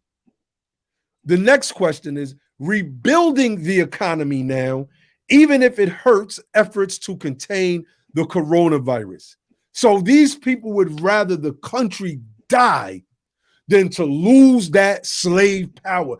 To me, this ties back to that slave power that is rooted in free labor, that is rooted in the Electoral College and them keeping control of government. That's what it's rooted in. I can't think of another breakdown. Not saying I'm the best versed on these topics, but I just can't think of another breakdown. And, you think about the U.S. government and its ability to remedy its needs by creating more money out of thin air, creating currency. So, I mean, the government has the ability to fix a lot of its problems, especially, in emergency situations by issuing more money to be able to address it. So, the fact that these people pretty much saying, no, I don't care if people die. I just want to maintain, like, you can get that. The government can get you your get back, but the public safety, creating a situation where we don't have a huge more reduction in the population. And especially, those people are going to be our people. A lot of times we're still on the front lines. We're still having to go to work. We don't have no beach house to sit in. A lot of times we're not working in the jobs where we can work virtually, or we show we don't own the company. We don't have to show up like that, so yeah. Oh, yeah. I want to read this comment from Otis real quick because it's important. He said, people focus on free labor and always exclude the theft of intellectual property. Our ancestors used ingenuity and intellectual expertise to advance this nation. The brain power should not be overlooked. And he's absolutely correct. Yeah. And I know I do that a lot. I do focus on the slave labor part. We forget about the inventions that our people created and these people took and parlayed into business empires, some of them that are still existing to this day. Always fail to mention that. Henry, I mean, just think about even things that, I mean, we can talk about people that have done inventions and things like that, but you can also, even within that slave part, and you think about like the like in that medical apartheid book, I didn't get all the way through it, but you're dealing with the experiments that they did on our people to advance their medical practices, to advance their knowledge and how to, test, how to deal with it, medicine, and how to deal with different certain procedures and how we would respond. To me, that's intellectual property too, because you're using my body. You talk about Henrietta Lacks, you talk about genetic information that they used to make all kind of drugs, and they made billions and billions of dollars for years and years and years and years. Yeah, we were supposed to have been cut in on all of that. So all of that is theft. That's not the one. That's not. Your vote for president mainly for there you go. That's what I'm saying. Was your vote for president mainly for your candidate or against his opponent? You could you look at. I'll break it down. Look at the. Yeah, it says that for your candidate. Republicans care more about voting for their candidate than Democrats did. Democrats mostly wanted to, if you look at the people that said that they were voting against his opponent, is way bigger. That's right. In other words, we didn't care nothing about, a lot of people didn't care. This is almost what? A quarter of voters say, I don't care nothing about Biden. I just want to get Trump out. That's right. Way more of those people said that than on the other side. I don't care about Trump. I just don't want Biden to get in office. No, those people cared about Trump. I thought that was a real interesting part. So if you don't give us somebody to get fired up about, I mean, you're gonna have a trouble bringing a large number of people out. Especially the Black folk. I wish we could. I know that's like kind of an obscure question. I don't even know if they asked that in the last cycle or under Obama. But I'm sure if we looked at the exit polls with Obama, was your vote for president mainly for your candidate or against the opponent? I'm sure you would have seen that it was probably 80 or 90% for my candidate, as opposed to against the opponent. Now, granted, the opponent wasn't as terrible as Donald Trump, but my point is, give us a reason to show up instead of a reason not to show up. That's right. That's right. Give us somebody to show up for instead of just trying to promote showing up against somebody else. Somebody asked for the Senate race. How is that shaping up? It's still 47 to 45 until all of these votes in Michigan, Maine.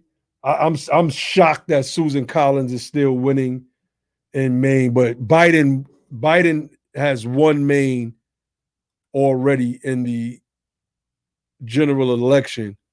But I am still shocked. Let me see. Yeah. Yes, 7 to 45. Let's look at the What's House. Pennsylvania looking like now? Give me 1 second, bro. My bad. Okay, the Democrats have taken the lead in the House. This was projected to happen last night. It wasn't looking good. Many projections show that the Democrats will, in fact, take the House. So, okay, so let's go back to the live elections. And you said Pennsylvania. Oh, that's not it. Live election results, Pennsylvania. I mean, it's not moving. It's still stuck at 64%. So I don't know what this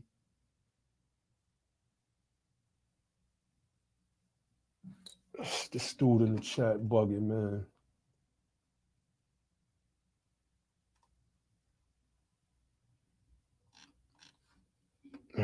Georgia, North Carolina. Some dude is in the chat claiming to be a Moore. Niggas. Niggas heirs to the land TV said all y'all could do is block Trump Nation. This Trump Nation.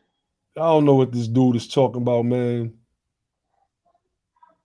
He said all right, look, I mean, we allow people to voice their opinions. We could definitely chill with the name calling, but I mean, now you talk about MSTA dudes are wild. Like, what you talk about? Yeah, and let's talk about it. Well, you in the chat, I don't even know if you're doing this. I ain't been paying attention to the chat. But anybody talking about Trump Nation or Biden Nation, like, what are y'all doing? What do you have to ask yourself? What the hell am I doing? Because we're talking about collective group uplift. Trump ain't doing nothing for our people. Are you crazy? He ain't doing nothing for our people, and Biden is not looking like he's gonna do that either. We looking the past 4 years. If you think that Trump did something for us, you don't know how to evaluate a presidential term, and you don't know what we should have been getting anyway. So I don't know how you can be for Trump in this election, and I don't know how a person can be for Biden either. You know, unless the only reason I can see a person being for one or the other is if they're talking about supporting a black agenda or reparations or that's basically it. Yeah, other than that, why are we advocating for one or the other? That don't make sense. We're supposed to be doing agenda-based politics and not party-based politics. We can't be binary. We have to be focused on what we need to move ahead. That's right. Because the party, white supremacy is on both sides, whether you understand it or not.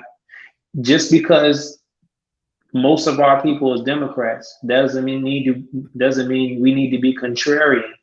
Just to be contrarian, just to swim upstream, just because you think you're gonna wake some people up. You're not waking nobody up by getting them to be a Republican, by promoting Trump. You're not. All you confusing the hell out of people. That's what you're doing. Because you getting people to, like, you think the same people see I say this too. Like, it's the wolf versus the fox comparison, right? The wolf versus the fox. The wolf, you saying don't run with the foxes. Go run with the wolves. Don't sleep with the foxes. Go sleep with the wolves. Sleep with the wolves. See, the thing about the wolves is it doesn't take you long before they start tearing into you. You know, the fox will let you lay down. Everything's good. Then you go to sleep. Then he comes for your throat. The wolf, as soon as you get around a pack of them, they just tear right into you. It don't take you long to see. Even the black Republicans, they see.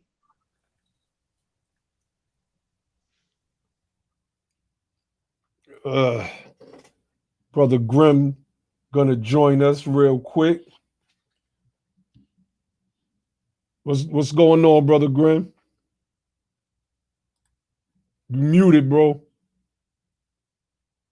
You muted, Grimm. Hey, peace to the gods. I was just joining in, brother. I didn't know if y'all was about to end or not. No, we had 2 hours and 18 minutes. I mean, we can stay on for a little while longer. We definitely can. I mean, it's nothing really moving right now. We basically wanted to get on here just early this morning, talk about last night, how things have changed from last night until this morning. Wisconsin and Michigan is now leaning blue. Georgia, North Carolina, Razor Coast races, they're stuck at 94% of the electorate, the votes counted. And some are saying that Georgia might actually flip blue once the count of Atlanta and surrounding areas come in, aka that black vote. So, and I think a lot of these is also mail-in ballots that haven't been counted. Pennsylvania is still stuck at 64%. It hasn't moved. So Word. Yeah, definitely Tyrone Session. You know, we you know how we give it up, brother Tyrone Session. We gotta let them know, you know, brother Tyrone Sessions said, look, my BT brothers gotta be political and professional, but make no mistake, they have a wing of brothers who want to smoke and defend them without having to ask, you know, and we defend each other. We defend each other. And the difference is if we're wrong and we know that we're wrong on an issue, we're gonna say that we're wrong. We're not gonna, and if somebody else is wrong, we're gonna pull their coattail and tell them, now y'all wrong. Y'all wrong on this.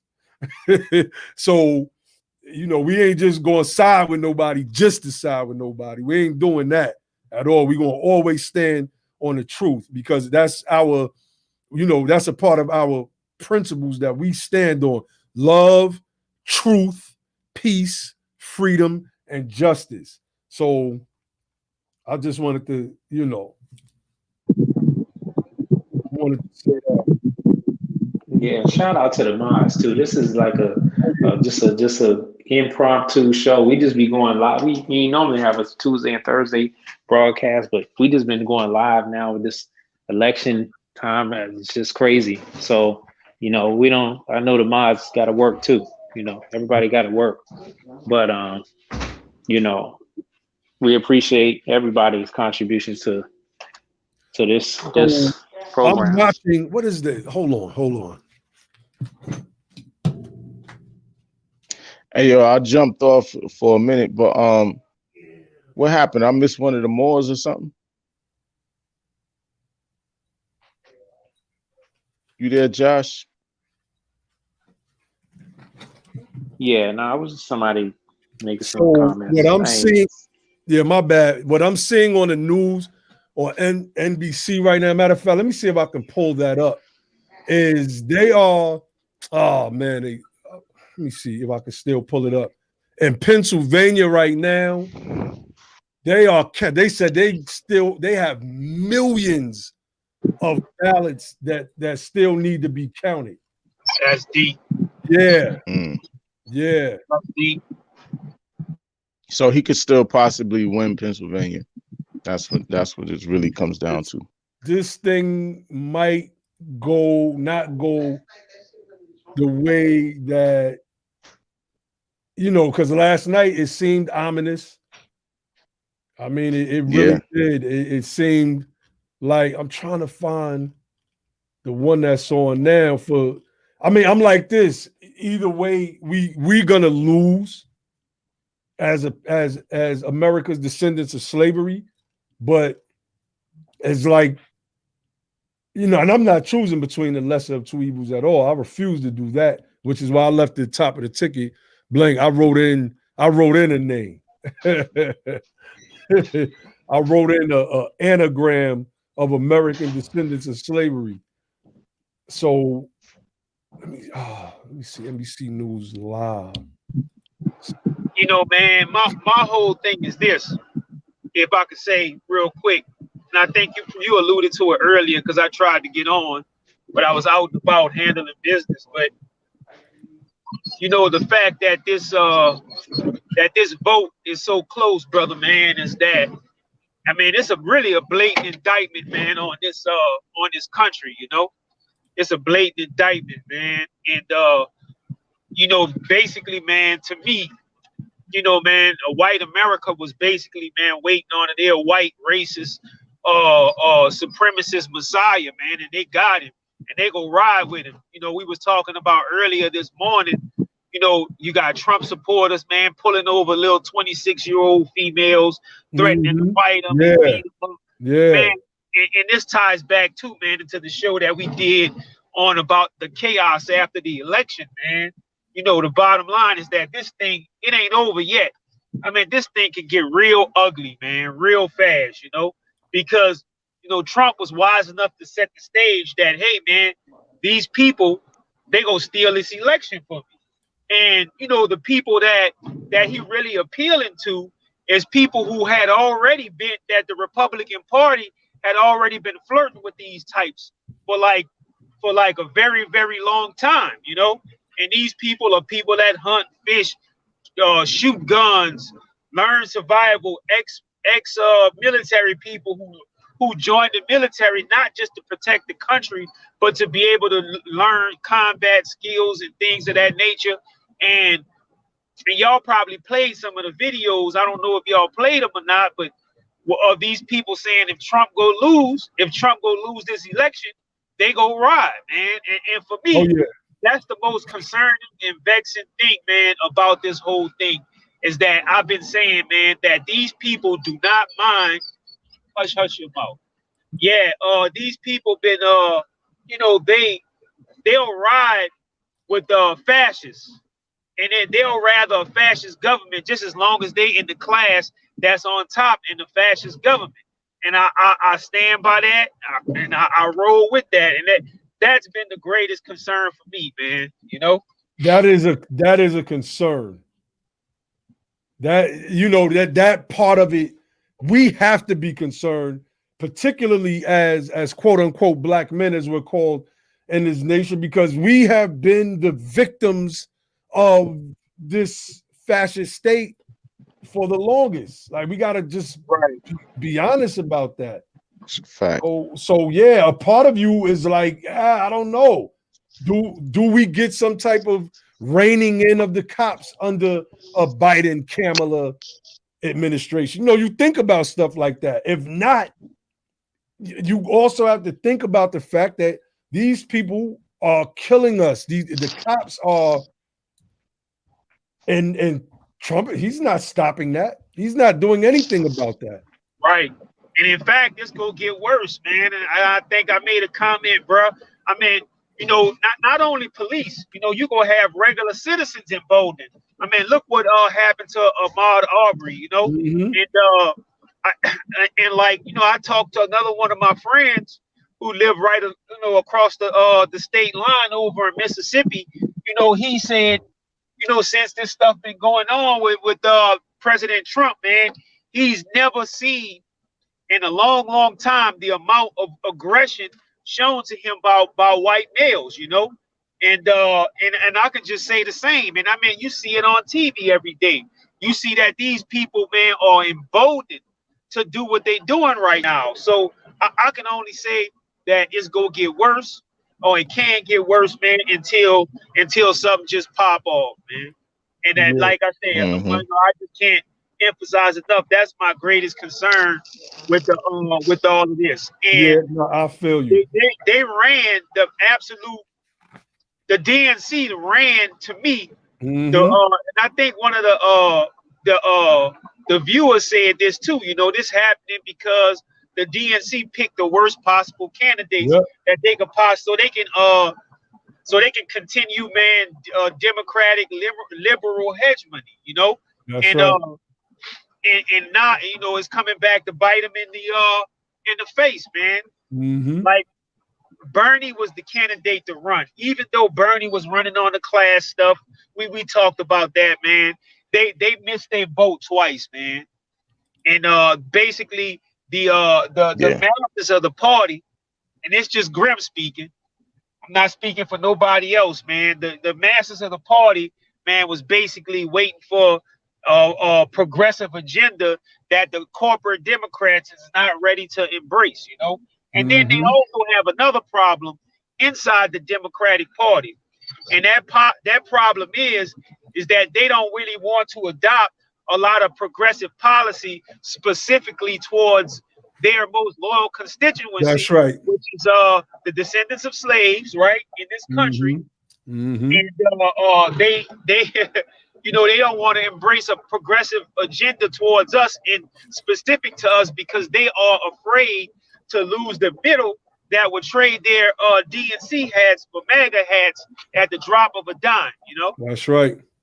That's right. Yes, let me play this clip real quick from Pennsylvania. NBC they have Wisconsin up. They still have it as too close to call. So let me play this clip real quick. 2020 coverage on NBC in News. You're watching on the screen there, Pennsylvania, 20 electoral votes in play. It is still too early to call. A lot of votes. Still too early to call, although Trump has a 500, over 500,000 analysis in Philadelphia. Rahima, Joe vote Biden's lead from Scranton. He spent a lot of time with voters in Pennsylvania, including the final days of his campaign. But President Trump, as you saw on the screen, is up there right now. How should we be reading all of this at this hour? That people are going to have to wait a while longer, Lester. Within the hour or so, the governor of Pennsylvania and the Secretary of State, who is overseeing elections, said that Pennsylvania has received more than 2.5 million mail-in ballots, and the results of that has not yet been determined.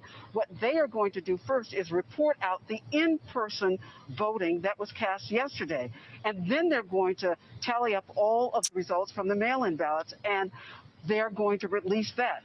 We have some pictures of some counting here in Philadelphia. It's going on right behind me. And here at the convention center, up on the second floor, they're calling it, some people are calling it the counting factory, because they're trying to count now anywhere from 10 to 12,000 ballots per hour. And they say they will continue at that pace here in Philadelphia. 10 to 12,000 ballots an hour. One thing we should remember about all of this, and that is that, as I mentioned to you, they've got these mail-in ballots that are coming in, and they have a 3-day extension to receive them. Up until Friday at 5 o'clock, they can receive ballots that have been legally stamped with a mail stamp on it by 8 o'clock yesterday. They can come in up until 5 o'clock on Friday, and they will be counted. Election officials told us one other thing that we have to remember, and that is they're also going to be counting military and overseas ballots. And the deadline for them to receive that is next Tuesday, which is November 10th. They also have said that once they have all of those ballots counted, they're going to release that in bulk. At least that's according to law. Okay, our municipal and county clerks have worked tirelessly throughout the night. Trump claimed victory. I don't want to play his whole speech. I just want to play. Maybe this is it. Let's see. He suffers from the worst water and sanitation infrastructure in the Western Hemisphere. And we were getting ready for a big celebration. We were winning everything, and all of a sudden it was just called off. The results tonight have been phenomenal, and we are getting ready. I mean, literally, we were just all set to get outside and just celebrate something that was so beautiful, so good, such a vote, such a success. The citizens of this country have come out in record numbers. This is a record. There's never been anything like it. And all of a sudden, everything just stopped. This is a fraud on the American public. This is an embarrassment to our country. We were getting ready to win this election. Frankly, we did win this election. We did win this election. So our goal now is to ensure the integrity for the good of this nation. This is a very big moment. This is a major fraud in our nation. We want the law to be used in a proper manner. So we'll be going to the U.S. Supreme Court. We want all voting to stop. We don't want them to find any ballots at 4 o'clock in the morning and add them to the list, okay? It's a very sad moment. To me, this is a very sad moment, and we will win this. And as far as I'm concerned, we already have won it. So you see what Trump is doing. He's setting the stage for, he's basically setting the stage for his own victory. He wants them to stop counting ballots now and give him the election. Stop counting ballots and give him the election. It's just, I won. Forget those other ballots. Crazy. Forget those other ballots. Frankly, and that's what he's going to say. I want people to stop voting. basically. Oh no, really, I want people to stop counting the votes. Yeah. I don't want somebody finding votes at 4 a.m. Well, I mean, the votes are still coming in, dude. Y'all tried to slow up. Let me give a breakdown. The Trump administration, through the new Postmaster General Lovejoy, tried everything in their power to slow up this election in many different states, particularly these battleground states. There were several judges, federal judges, that ordered all mail-in. They ordered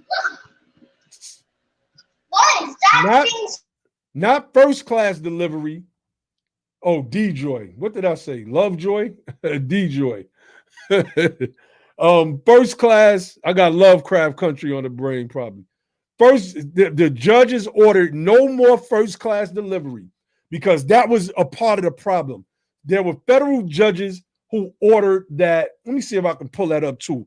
Every ballot marked as an election ballot in the USPS system be, I think, overnighted as priority. Federal judge tells post office to make mail-in ballots priority.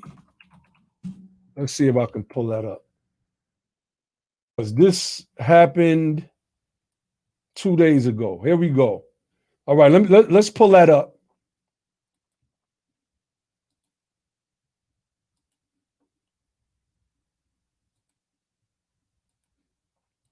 All right. Federal judge tells Postal Service to take extraordinary measures to ensure mail-in ballots reach destinations in the time to be counted. As concern and outrage swirl around slowdown of mail under Trump-aligned Postmaster General, judge wants priority mail processes utilized for absentee votes through November 10th. I mean, I don't really even need to read too much of that, but I guess I'll go into it a little bit. Salem, Oregon. A federal judge has ordered the U.S. Postal Service to take extraordinary measures to deliver ballots in time to be counted in Wisconsin and around Detroit. See, this could have been what that bump was, because last night, Wisconsin and Michigan were leaning Trump, but that was in person voting. Mail-in ballots, because our people, and if you go back and look at the numbers that we showed with the exit polling, let me see. If you go back and look, can I click on it like that? No, I can't click on it like that. Remember, one of the exit polls showed that Democrats cared way more about coronavirus than the Republicans did. The Republican numbers were minuscule. So our people, naturally, who were disproportionately affected by COVID, we died disproportionately more than most other groups here, didn't want to come out same day voting. So we mailed in our ballots. Like, those people don't understand how the people that are Trump supporters, they don't understand the voter suppression that's going on with this thing. Let me speak to that a little bit. You have a people disproportionately affected by COVID. And it wasn't just our people. You had Hispanics as well, and Native Americans as well. These, in my opinion, are probably the largest, or would represent the largest percentage of mail-in votes. This was a part of the process. I was mailed the ballot. My son, who is still listed, my oldest son, still listed as a resident in my place, he was mailed the ballot to so that he can mail it in, a mail-in ballot. So,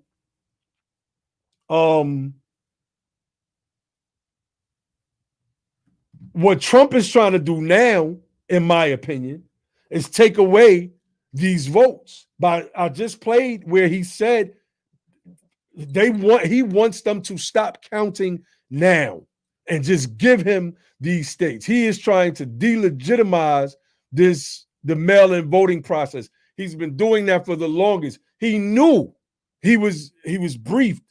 It was leaked that projections showed that because of particularly Black people's fear of COVID, a large majority of them will do voting by mail.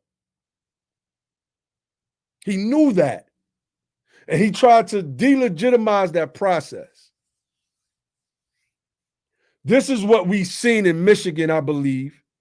I believe that we see in Michigan a culmination of those mail-in ballots being counted. And if Pennsylvania is going to go the same way that Michigan is going to go, Biden wins this election. You win the thing fair and square. Only thing we can say is, we got another 4 years of this idiot. They're trying to cheat. They're trying to cheat. Let me see. Otis said he actually mischaracterized it as that the voting, when in reality, he wants the votes not to be completely tallied. Exactly. David Reese said, Trump is saying the Democrats are cheating with mail-in ballots. The problem with that is the Democrats, like one thing we can say is that the Democratic Party has never, the liberal left wing, which are today's Democrats, have never been notoriously known to be a party of cheaters. You may have an instance here or an instance there, but the exception to the rule is never the rule itself. It's merely an outlier. That's it. Let me see. Yeah. He wants the votes to stop being counted, period. He wants votes. So for those of you that are Trump supporters, you got to look at it, man. This man, either you may be a Trump supporter, but this is voter suppression. And voter suppression has been a staple of white supremacy. Otis said, how do you cheat by counting votes that were sent in legally? You can't do it. You can't do it. Let me play. Let me see if I can play this video. Hold on. Let me see if I can play this video. I want to show y'all something.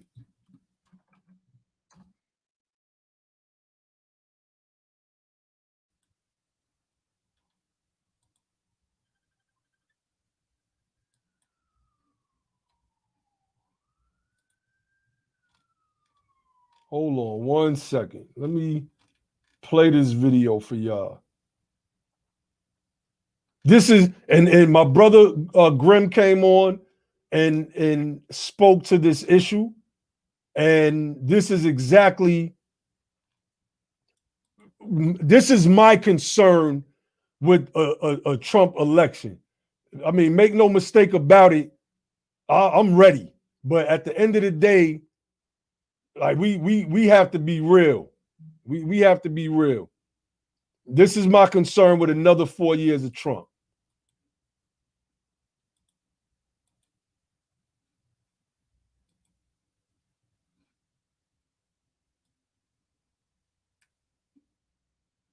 This is my concern. Hold on, fam.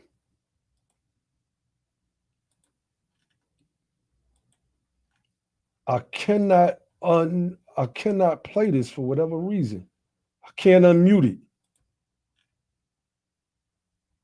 Why is that? Why won't it let me unmute this video?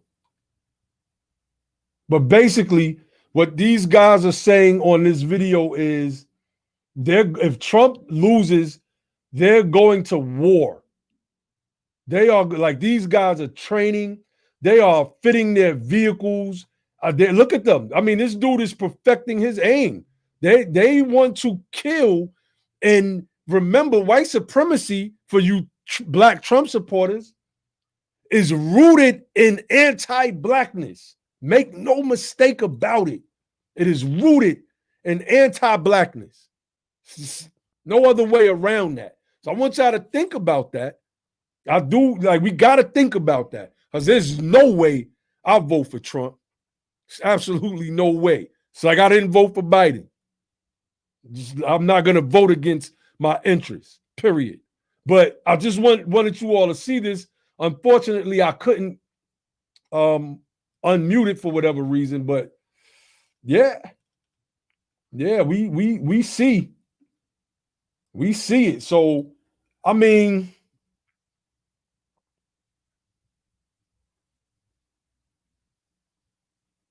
they got a little debate going on.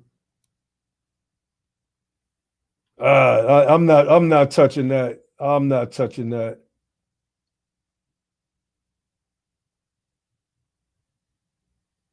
I'm not touching that one.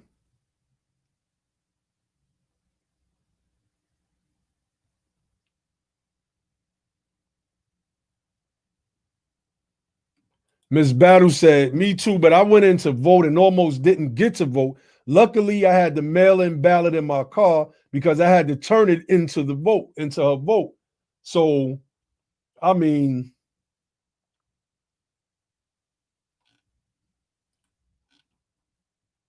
yeah, the rest of that debate, I'm not touching that. I'm not touching that. So look, fam, I'm about to get up off of here.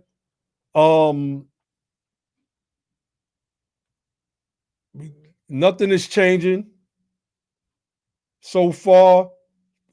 Pennsylvania, I think Pennsylvania isn't going to make a move until they count all of the mail-in ballots. I don't think nothing is going to move in Pennsylvania, and I believe that may be the case in North Carolina. Georgia has moved 95% reporting. So Georgia has moved. So those votes are starting to come in Georgia. So that's going to be interesting as this day goes along. So it's possible that Georgia will probably be called by the end of this day. There's a high, because it's starting to move. North Carolina hasn't moved one bit. Pennsylvania hasn't moved one bit. Michigan, we now see 96% reporting. Biden has a over 100,000 vote lead. In Wisconsin, this thing is still kind of close with 95% reporting. I mean, this thing is definitely close with only a 30,000 point lead for Joe Biden. So I'm gonna jump off of here, family. We will come back on later and with any updates. If Trump wins, we're gonna jump back on. If Biden wins, we're gonna jump back on. I'm gonna get some grub in my system, run to the gym, get me a little workout in, and y'all, we'll be back on in a few, fam. Peace.